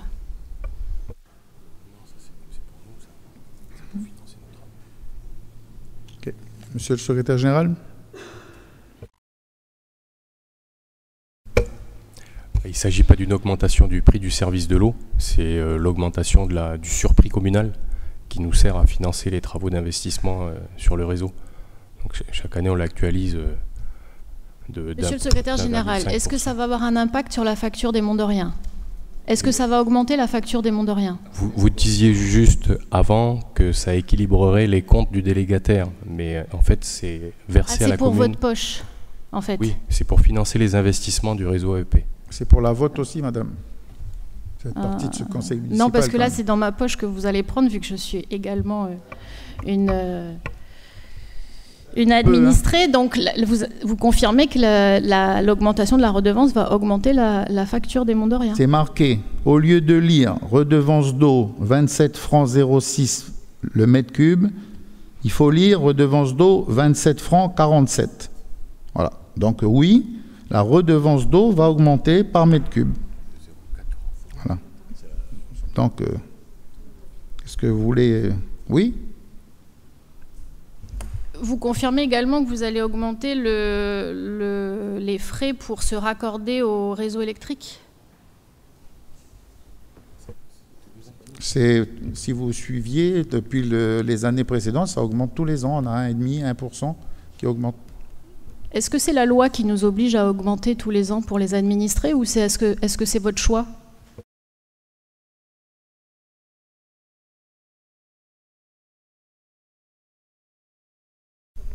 Enfin, la loi, c'est les délibérations et les arrêtés de ce conseil municipal aussi. C'est la loi. Donc je veux dire, ici, on est là pour mettre en place une tarification. Parce que malheureusement, on a aussi besoin, vous l'aviez dit à plusieurs reprises, la ville... Il faut apprendre à gérer, il faut faire des économies, il faut... oui, ben, vous avez, on en parlera au budget encore. Oui, il y a eu des augmentations ces derniers temps et on les reporte, ces augmentations, effectivement, sur le client. Oui. Je ne peux pas vous le dire différemment, oui. Et on préfère augmenter un tout petit peu chaque année qu'avoir à augmenter violemment, comme c'est le cas dans certaines... administrations. On parlait ce matin de Enercal qui est dans un gouffre financier de plusieurs milliards. Vous allez voir quand ils vont nous demander d'augmenter la facture. Ça va arriver là. Et là, personne ne va se poser de questions. Voilà. Nous, on essaye de gérer au mieux notre collectivité pour ne pas avoir ces flambées de prix. Eh ben oui, tous les ans, on a les indicateurs du BTP, on a tout ça qui augmente. Et oui, on augmente nos prix régulièrement. C'est vrai. Voilà, je ne peux pas le dire, je ne peux pas me... Oui, voilà. Monsieur Martinez. Pour les droits de raccordement, que ce soit pour l'eau et l'électricité, il y a une formule de révision dans le contrat. Donc, de toute façon, on ne peut pas faire autrement. Il y a une formule de révision qui, avec des indices de salaire, de carburant, voire d'enrobé, comme tout augmente, ben forcément, le prix du droit de raccordement augmente aussi. Voilà. Mais ça, c'est prévu dans le contrat, on ne peut pas y échapper, quoi.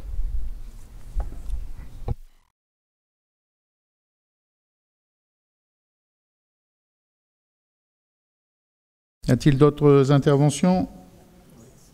Oui, Madame Julier.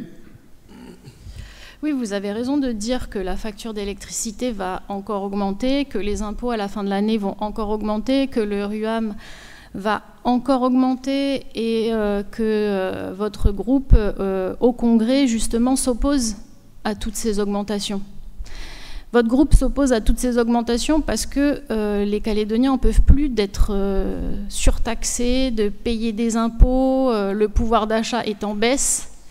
Et moi, je ne comprends pas, alors que vous appartenez justement à un groupe politique qui aujourd'hui dénonce le matraquage fiscal de la part des indépendantistes, je ne comprends pas que vous fassiez la même chose avec vos administrés. Parce qu'aujourd'hui, on pourrait prendre la décision ensemble de réduire les impôts et les taxes pour les administrés. Parce que là, on a déjà procédé à une augmentation de la facture d'eau. Là, il va y avoir encore une augmentation. On va encore aller chercher de l'argent chez les vendeurs au marché pour rapporter quelques centaines de mille francs au budget de la ville, alors qu'on pourrait faire des efforts justement pour essayer de soutenir nos administrés et nos entreprises dans cette période qui est extrêmement difficile et où justement il y a une forte, très très forte augmentation de la fiscalité. Donc voilà, je m'étonne que vous ne vous positionnez pas de la même façon que le groupe politique auquel vous appartenez. Donc nous, par contre, on votera contre ces différentes augmentations. Pour le peu qu'elles vont rapporter à la commune, on n'en voit aucun intérêt. Oui, vous avez, mais je peux dire que vous avez raison. Sauf que vous jouez votre rôle d'opposition. Vous êtes dans l'opposition, alors vous vous opposez. C'est-à-dire qu'il ne faut que des bonnes choses. Vous n'avez pas salué la gratuité à la piscine, par exemple, des enfants du primaire, etc., etc. C'est-à-dire qu'on essaye de mettre en place un certain nombre de choses.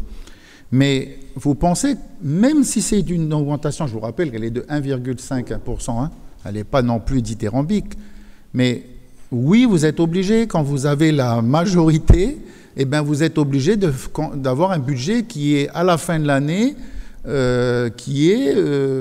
parce qu'en même temps, il y a l'État qui nous demande de faire des efforts en termes de recettes, etc., etc. Donc, je veux dire, moi, j'aimerais faire autrement, c'est-à-dire, on en parlait ce matin en réunion de l'Association française des maires de Nouvelle-Calédonie, tout nous tombe dessus, là, depuis 3-4 ans, et ça va se poursuivre. Alors, moi, je veux bien qu'on nous mette sur le dos la mauvaise gestion communale, mais quand on voit que depuis 4 ans, ce sont des augmentations qui arrivent de l'extérieur, et au moment où on a le sentiment d'avoir un petit peu d'oxygène, eh bien, boum, on vient encore nous en rajouter. Vous avez suivi les débats du SMTU. On est passé de 45 millions à 97 millions. Vous avez suivi, et là on ne parle pas d'1,5 franc pour la commune. Vous avez suivi les débats au SIG. Vous avez suivi les débats sur la direction diocésaine de l'enseignement catholique, où on va passer de 26 millions à 40 millions cette même année. Tout ça, c'est cette année. Voilà. Et quand on augmente de 1,5%, on crie au loup. Moi, je veux bien, madame. Mais en tous les cas, cette commune, elle doit vivre, elle doit exister, elle doit bouger, elle doit se développer. Là, il va falloir mettre encore 30 millions. On a mis en place une APCP pour encore de l'eau à la coulée pour que notre système de distribution d'eau soit plus performant. Ben, il faut encore payer. Voilà, c'est pas tout ça. Si on veut que cette commune se développe, si on veut que les gens puissent venir s'installer au Mont d'Or avec de la qualité d'eau, de route, d'électricité, eh ben, on doit chacun y mettre un petit peu du nôtre. Alors moi, j'aimerais bien ne pas payer 1500 francs de plus l'heure de repas des policiers, payer plus. Moi, j'aimerais, mais je peux vous dire que depuis l'année dernière, on fera le bilan exact des augmentations cette année. Vous verrez, c'est considérable. Alors moi, je ne suis pas un type à augmenter, mais j'ai des secrétaires généraux qui me disent à la fin, monsieur le maire, ça ne rentre pas. Voilà, ça ne rentre pas, voilà, parce que c'est bien beau de dépenser, mais il faut aussi faire rentrer un peu d'argent, et aujourd'hui, ça ne rentre pas beaucoup. Donc, écoutez, je pourrais me mettre de votre côté et dire je ne suis pas favorable à cette augmentation. Malheureusement, le bien voudrait que c'est comme ça. Voilà. Je ne peux pas vous dire différemment. Y a-t-il d'autres interventions? Pas d'autres interventions, donc je vous lis... alors, je ne sais pas comment je vous lis cette délibération énorme. Article 1er, à compter du 1er janvier 2024, le montant des divers droits municipaux, des redevances et taxes est fixé comme détaillé ci-dessous. Pour les tarifs variables, un arrêté du maire fixera les tarifs à appliquer dans la limite des montants indiqués. Donc juste reprendre qu'on a modifié, on vient d'en parler, les emplacements du marché municipal. Donc juste pour mémoire, un stand qui coûtait 1400 francs en 2020 et sur lequel on avait consenti un rabais en 2021 à 1680 francs, il sera à 1920 francs. Voilà. Après, sur les divers droits, on a modifié les tarifs d'intervention du centre d'incendie de secours. On vous a parlé du VSAV, le véhicule de secours d'assistance aux victimes. Le tarif horaire applicable de jour comme de nuit de 28 000 francs, sachant que chaque tranche horaire commencée est due en totalité.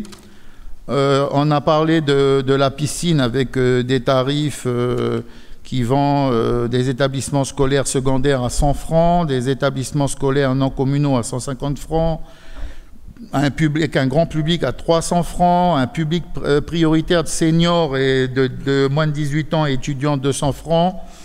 Donc, il y a divers tarifs qui vont avec. On vient de vous parler de la redevance d'eau qui passe de 27 francs 06 à 27 francs 47 et du droit d'accès au réseau d'eau potable qui passe à 174 770 francs.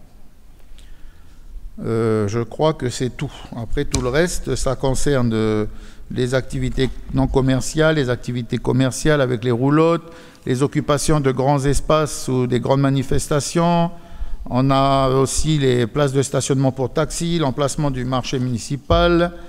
On a les modalités d'octroi de l'autorisation d'occupation du domaine communal avec des barèmes sur les droits funéraires, avec les différentes concessions, caveaux, etc., la location de structures accueillant au public, location de salles, location de matériel, les tarifs relatifs aux services activités jeunesse et sport, on en a parlé, avec la carte multi passe culture, le bon passe loisir, tout ça c'est sans changement. Sans changement, la limite des tarifs, donc voilà. On en a un certain nombre que je laisse à votre lecture. Donc je vous lis la fin de la délib, que je ne trouve pas d'ailleurs. 93, 94, voilà. Donc c'est une grande délib. Qui dit quoi? Non, c'était... On met tellement les grandes. Article 1, alors je cherche les autres articles, mais je ne les vois pas. Ouais. Article 4. Hein? Je suis trop loin. Non, je suis là. Bougez pas. Et voilà. Donc je vous ai lu l'article 1. L'article 2, la présente délibération prend effet dès le 1er janvier 2024 et abroge toute disposition antérieure ayant le même objet. Article 3, article de recours. Article 4, article d'exécution. Je mets la délibération au vote. Qui est contre? Qui s'abstient? Qui est contre? Oui. Qui s'abstient? Avis favorable du Conseil. Je vous remercie. Approbation des taux des centimes additionnels pour l'exercice 2024. Madame Sad Mohamed. Donc nous devons présenter toujours au plus tard, le 31 décembre, une nouvelle délibération qui fixe les taux des centimes additionnels pour l'exercice suivant. Donc nous sommes déjà au taquet. Il nous est proposé donc de reconduire pour 2024 les taux, à savoir 60 centimes sur la contribution des patentes, 60 sur les droits de licence, 60 sur la contribution foncière, 30 sur les droits d'enregistrement et 30 sur l'IRVM. Donc le projet de délibération a été présenté en commission des finances le 30 novembre, n'a pas fait l'objet de débat et a reçu un avis favorable de la commission à l'unanimité des membres présents. Donc ça, c'est la délibération usuelle, hein, quand on passe tous les ans. On est au plafond de toutes les contributions et droits en question. Y a-t-il des interventions? Pas d'intervention. Je vous lis la délibération. Dans son article 1er, est autorisé pour l'année 2024 la perception des centimes additionnels applicables au principal des impôts, droits et taxes au taux énuméré ci-dessous. La contribution des patentes, 60 centimes. Le droit de licence, 60 centimes. Contribution foncière, 60 centimes. Droit d'enregistrement, 30 centimes. Impôt sur le revenu des valeurs mobilières, 25 centimes.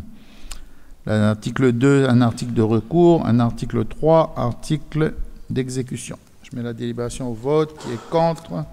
Qui s'abstient? Avis favorable du Conseil. Le versement des subventions de fonctionnement et d'investissement au SMTU, à la Caisse des écoles, au Centre communal d'action sociale, au GIE Serail et à la CECAL pour l'exercice 2024. Madame Mohamed. Oui, donc chaque année, la ville vote par anticipation des subventions qui permettront le fonctionnement des établissements publics communaux ou dont la commune est membre. Donc cette attribution anticipée permet d'abonder la trésorerie dès les premiers jours de l'année.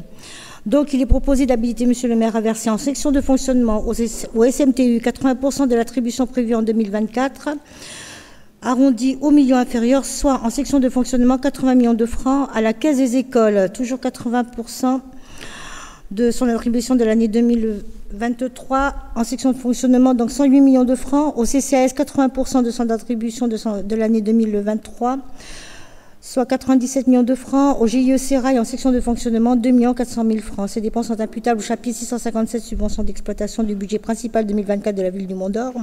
En section d'investissement à la CECAL, le montant prévu en CP sur la PCP 6322, CECAL concession centre-ville au titre de l'exercice 2024, 70 millions de francs. Au GIE Serail, en section d'investissement, 1 600 000 francs. Ces dépenses sont imputables au chapitre 204, subventions d'équipement versées du BP 2024 de la ville du Mont-d'Or. Ces montants sont ajustés après approbation des comptes de l'exercice 2023 et le vote du budget primitif 2024. Le projet de délibération a été présenté en commission des finances le 30 novembre, n'a pas fait l'objet de débat et a reçu un avis favorable de la commission à la majorité des membres présents. Le groupe Génération Mont-d'Or et l'élu de la liste Tous pour notre Mont-d'Or se sont abstenus de donner leur avis en séance, en commission. Merci. Juste, Monsieur Cartigeni, vous pouvez préciser pourquoi, juste parce que ça m'est sorti de la tête, pourquoi dans la section de fonctionnement, à ce moment de l'année, on habilite le maire à 80% de l'attribution qui est prévue pour ces organismes? On va verser à ces organismes, dès les premiers jours de 2024, des subventions. On ne va pas leur verser la totalité parce que 80% c'est déjà une somme quand même importante et qui sera ajustée en 2024 à la hausse ou à la baisse. Donc là on n'inscrit pas la totalité de la subvention. Voilà. D'accord. Bon. Merci. Y a-t-il des interventions sur cette délibération? Pas d'intervention? Je vous lis la délibération 95.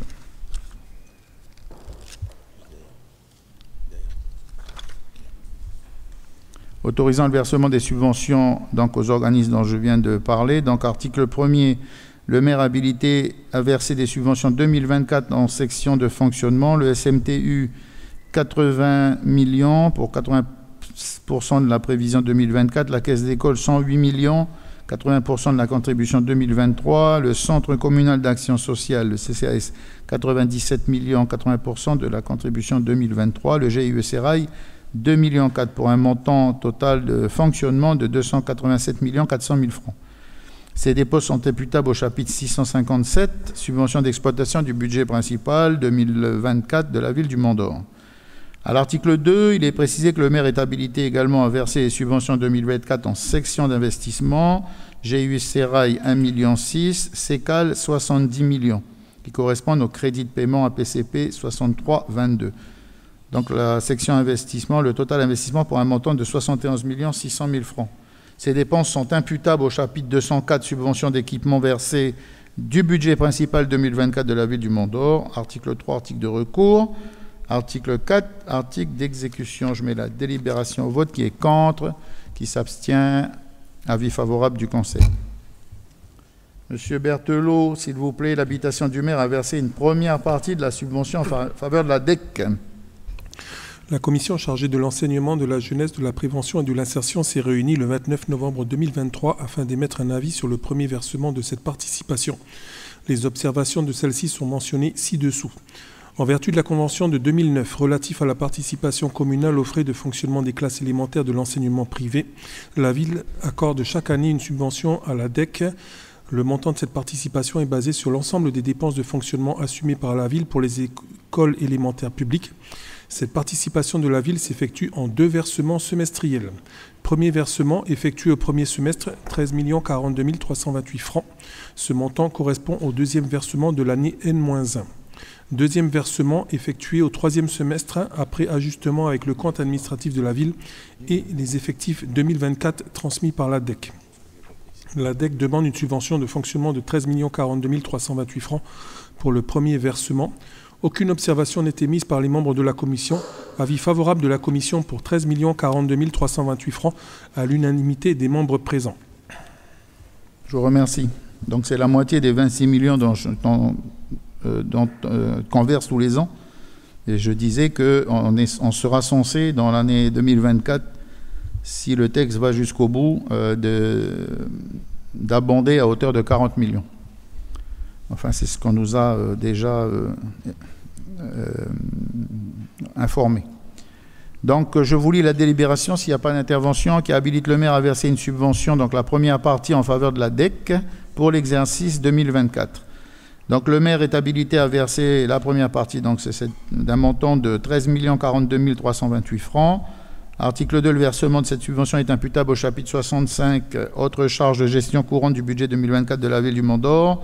Article 3, la DEC devra fournir à la ville avant le 1er avril un rapport moral et financier. Article 4, article de recours. Article 5, article d'exécution. Je mets la délibération au vote. Qui est contre, qui s'abstient. Avis favorable du Conseil. Le point numéro 13, l'habilitation du maire à signer la convention de fonctionnement pour la période 2024-2027 avec l'État. Madame San Mohamed. Au terme du contrat d'agglomération conclu avec l'État et la province sud sur la période 2017-2023, il est envisagé de conclure une nouvelle convention entre l'État et la ville du Mont-d'Or en vue de financer certaines opérations de fonctionnement et d'investissement menées au sein de la commune sur la période 2024-2027. On notera que contrairement aux précédentes conventions de fonctionnement, celles qui sont proposées ne sont pas tripartites. La province sud ne faisant plus partie du dispositif, une convention spécifique sera proposée avec celle-ci. Engagée depuis de nombreuses années dans une politique ambitieuse pour renforcer la cohésion sociale et développer la culture du vivre ensemble, la ville souhaite pérenniser son action dans le cadre du nouveau partenariat proposé par l'État. Pour ce faire, la ville a soumis à l'État 2 fiches d'opération intitulées « Jeunesse et cohésion sociale » et « Jeunesse et cohésion sociale au cœur de la tribu de Saint-Louis ». Toutes 2 sont articulées autour de 4 axes, lesquels tiennent lieu de piliers pour mener à bien la politique de la ville en faveur des jeunes issus de tout quartier. Ainsi, les axes considérés comme prioritaires par la ville du Mont-d'Or se traduisent de la manière suivante. Démocratiser la culture, prévenir la délinquance juvénile, contribuer à la réussite scolaire et développer le sport pour tous. Dans cette perspective, il est prévu d'allouer 717 200 000 francs sur la période 2024-2027 à ces domaines que la ville du Mont-d'Or considère comme prioritaires, et ce par le moyen de la conclusion de 2 conventions de fonctionnement avec l'État. Le projet de délibération a été présenté à la Commission des finances le 4 décembre dernier. M. Goyon a indiqué qu'à la page 7 de la Convention, il est précisé que seules 24 opérations de fonctionnement feront l'objet d'un financement de l'État. Il a souhaité savoir quels sont les critères de sélection. M. Rivettu a répondu que de mémoire, il s'agit d'opérations d'envergure, structurantes ou ayant une vocation spécifique, sociale, jeunesse, etc. Il a ajouté que les critères de sélection n'ont pas été clairement précisés, mais que l'État financera des opérations de fonctionnement non pérennes. Le projet de délibération a reçu un avis favorable de la Commission à l'unanimité des membres présents. Je vous remercie. Je voulais juste rappeler que dans les contrats précédents, on était l'État, la Nouvelle-Calédonie, enfin l'État, la province sud et la ville. Aujourd'hui, il faut savoir que les contrats sont que l'État et la ville.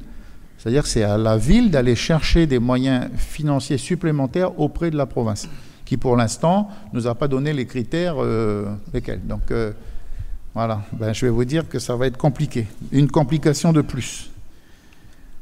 Mais en tous les cas, c'est comme ça, on fera le job, on ira chercher un maximum d'argent. Y a-t-il des interventions sur cette délibération? Oui, madame Juliet. Oui, d'abord, je vous rejoins sur le mode de fonctionnement là, de ces contrats de développement qui ne sont pas du tout adaptés au financement de la commune, parce que là, vous allez devoir, je vais mettre des guillemets, hein, mais presque il va falloir aller se prostituer à la province pour obtenir la part de financement complémentaire. Et je peux vous assurer que sur ce sujet, on a été nombreux à monter au créneau et essayer de convaincre l'État que ce n'était pas la bonne façon de fonctionner et qu'il fallait continuer à avoir des discussions avec tout le monde autour de la table, au risque ensuite d'avoir des choix qui soient opérés par la province. Alors, on n'espère pas des choix personnels, mais des choix sur la volonté politique de mettre en œuvre tel ou tel projet qui peut être différent de celui porté par la commune.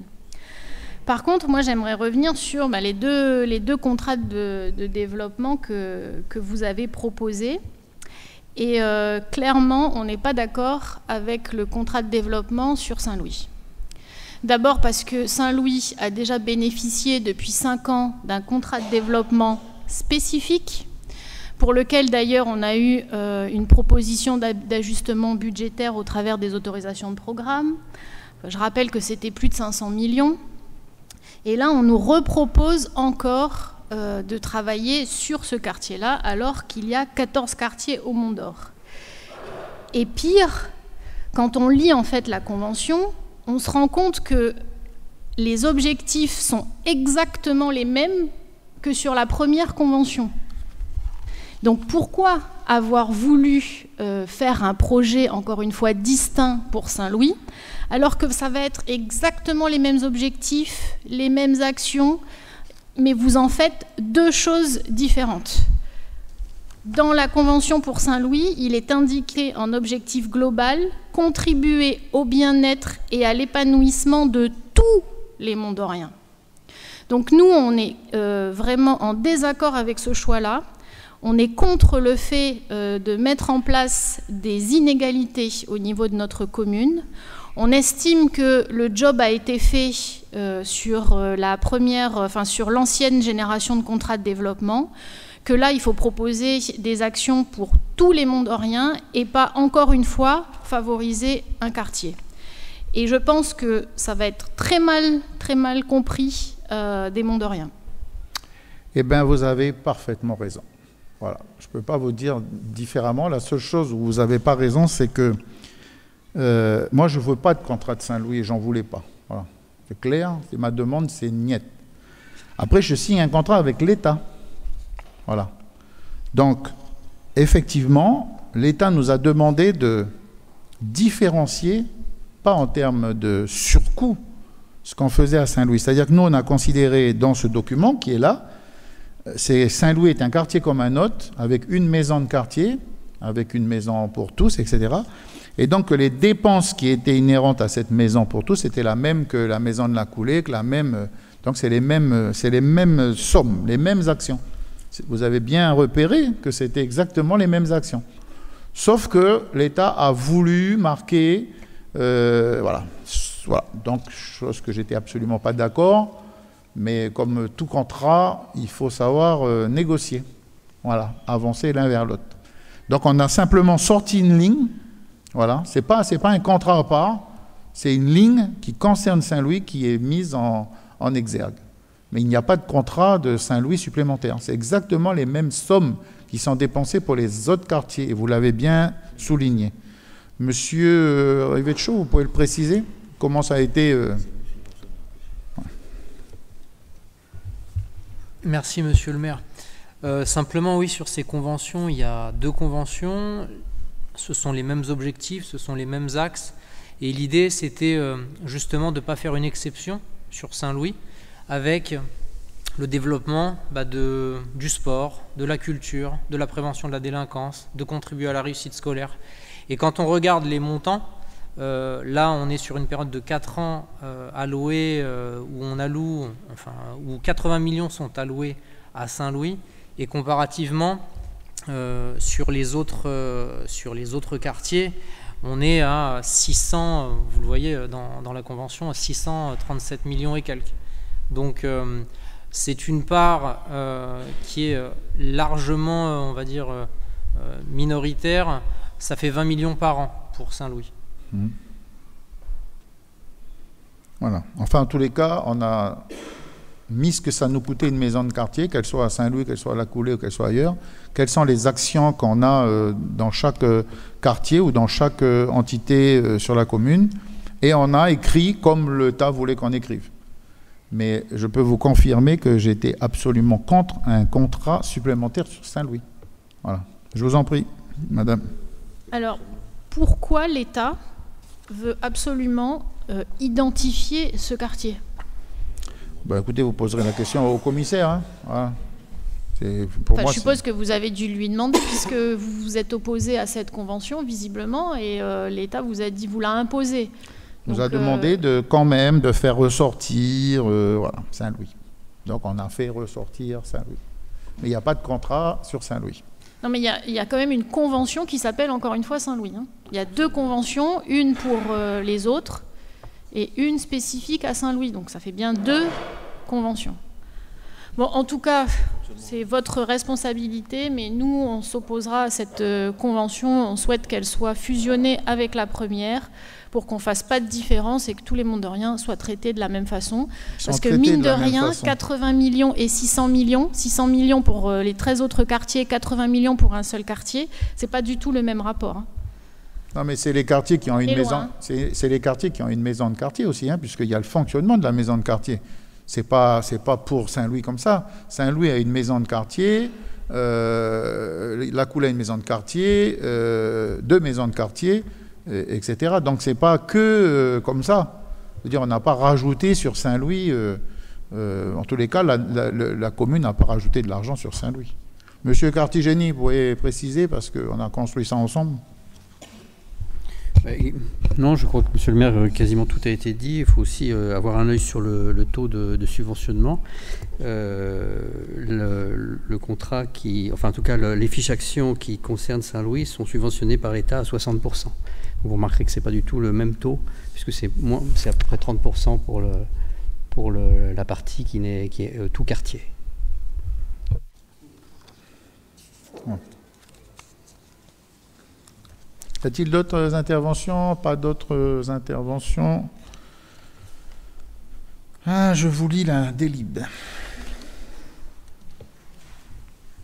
Si je pouvais faire ce que je voulais avec la province sud et avec l'État, je me signerais autre chose, hein, je peux vous dire. Article 1er, le maire est habilité à signer la convention de fonctionnement avec l'État pour la période 2024-2027 relative à la mise en œuvre des fiches opérations jeunesse et cohésion sociale et une fiche jeunesse et cohésion sociale au cœur de la tribu de Saint-Louis. Article 2, la présente délibération peut faire l'objet d'un recours. Article 3, article d'exécution. Je mets la délibération au vote. Qui est contre? Qui s'abstient? Avis favorable du Conseil.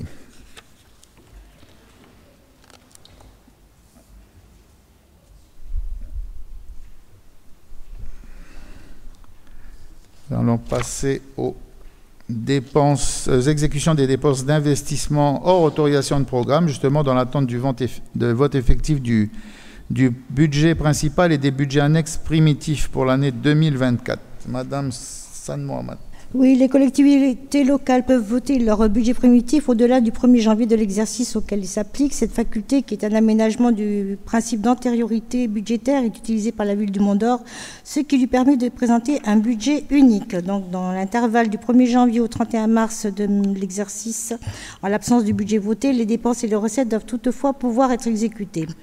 Les articles L 263-8 et suivants du Code des juridictions financières règlent cette situation.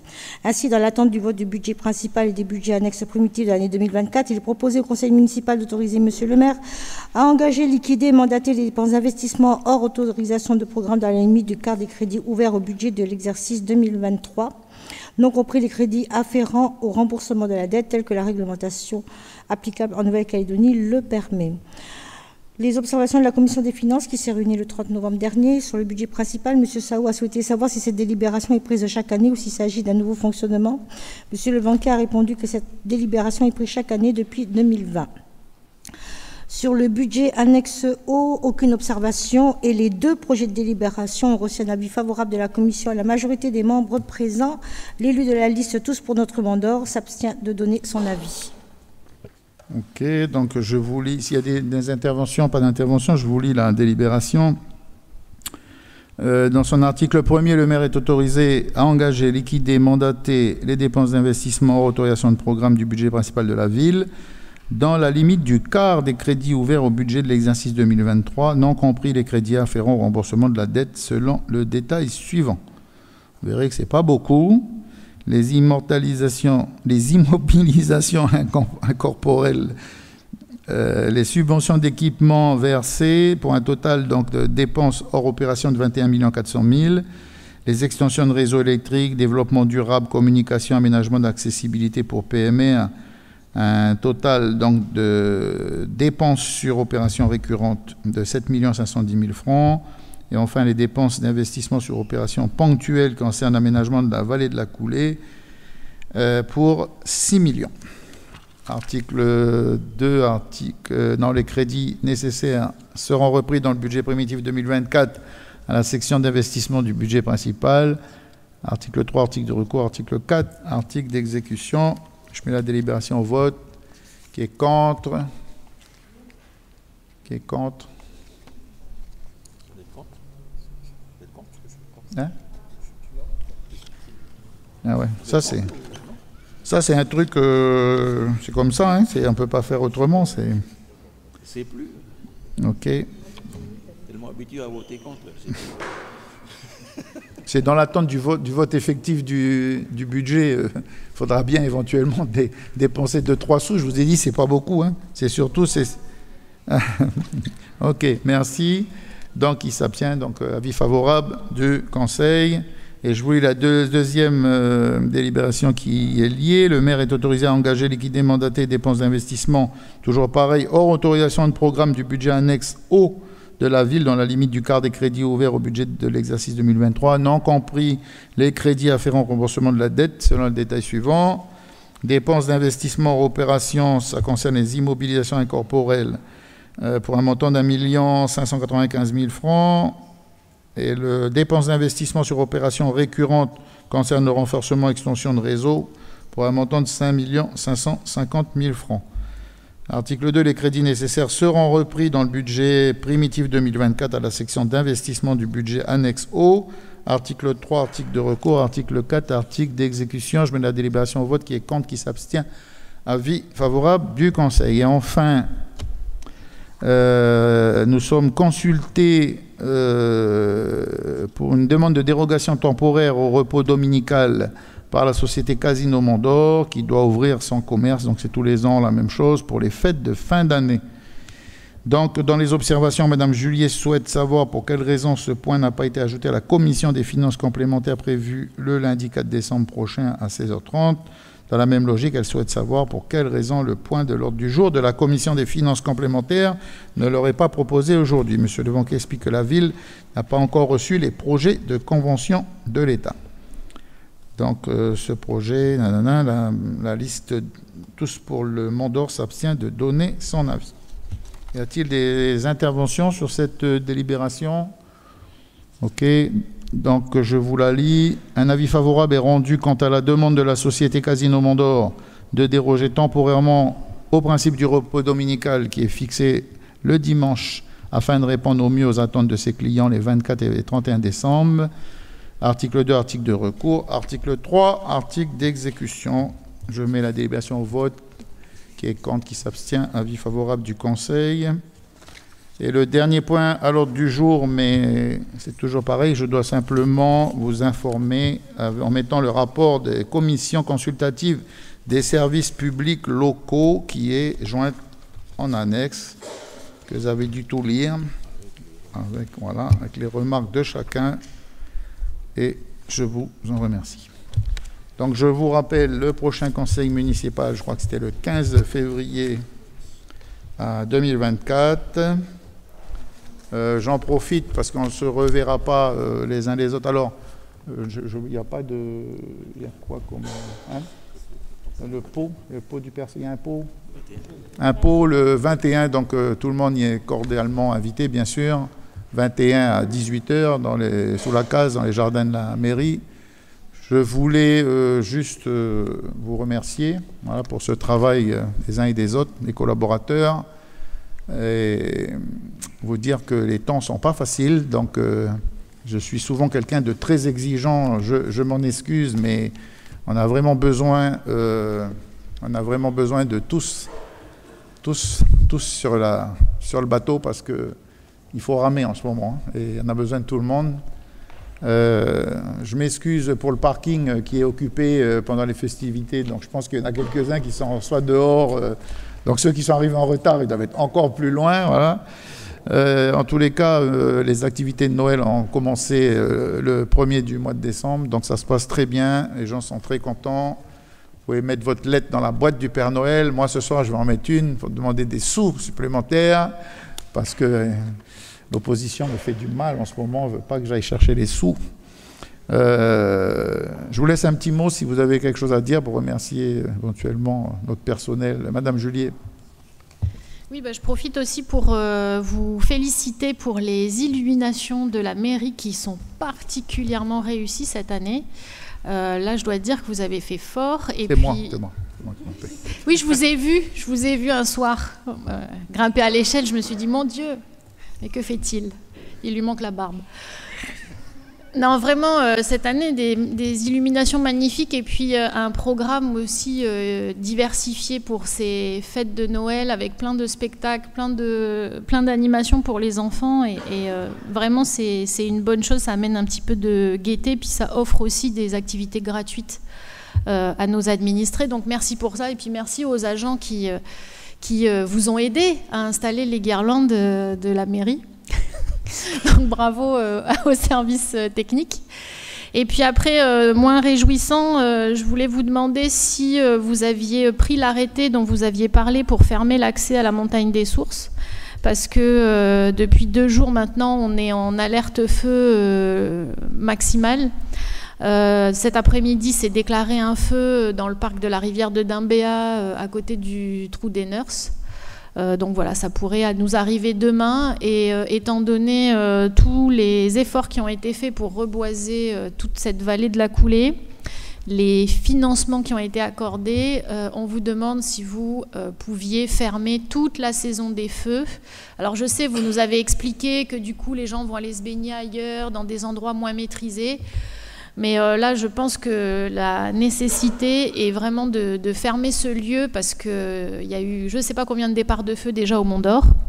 Et puis je voulais vous demander aussi si vous pouviez gérer le plus rapidement possible les déchets verts, parce que sur certaines rues, ça fait 1 semaine qu'on a des déchets verts qui se dessèchent. Il y a eu des départs de feu, donc il y a des petits malins qui s'amusent à passer dans les rues et à mettre le feu aux déchets verts qui sont tout secs. Donc s'il pouvait y avoir un ramassage assez rapide des déchets verts et ensuite du broyat s'il y a broyat, je pense que ça pourrait éviter des drames. Merci.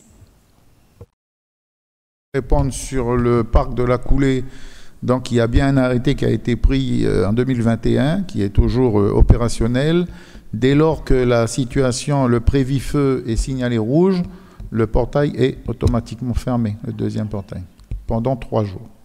Donc même s'il redevient orange, c'est fermé. Prévis-feu, 3 jours, le deuxième portail est fermé. C'est-à-dire celui au bout là-bas qui empêche les gens d'aller à la rivière. Donc ils peuvent aller à pied, éventuellement, au vélo, mais en tous les cas, avec les voitures, ils ne peuvent pas.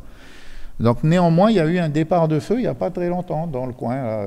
Donc on a beau être présent, la police municipale elle tourne, les pompiers tournent, mais j'ai peur qu'on assiste à, vous avez vu, des 50 hectares qui ont brûlé à Saint-Louis. On a peut-être maintenant, ça c'était avant-hier, donc il faut savoir que les petits malins, comme vous dites, s'amusent à allumer. C'est ce qui s'est passé à Païta, à Bangou, c'est ce qui se passe à la Thie. Et malheureusement, il y a des maisons pas loin. Et les gens qui font ça, ils ne se rendent pas compte que ça risque... Au pire, au mieux, c'est de brûler des maisons, au pire, c'est de tuer des gens. Et donc, la police est sur le qui-vive avec les gendarmes et on essaye d'être plus présent. Et pour les déchets verts, effectivement, vu la chaleur qu'il y a, les déchets ne restent pas verts très longtemps. Et on a déjà assisté dans certains coins, Robinson, à des... Alors je crois que, je ne sais pas si le camion est à jour, à l'heure. En tous les cas, j'aurais aimé avant Noël, de toute façon, que les rues soient désencombrées. Ça serait un peu mieux, quoi. Voilà. Voilà, merci. Monsieur Sao n'est pas là. Peut-être le groupe, ça va. C'est bon, Madame Blondel, un petit mot pour soutenir. Voilà. C'est vrai que je ne prends pas souvent la parole, mais en tout cas, merci à vous pour tous les conseils qu'il y a eu cette année. Les commissions, merci à l'administration d'avoir fourni les informations demandées par les élus. Merci à tous et puis on vous souhaite à tous de passer d'agréables fêtes en famille. Voilà.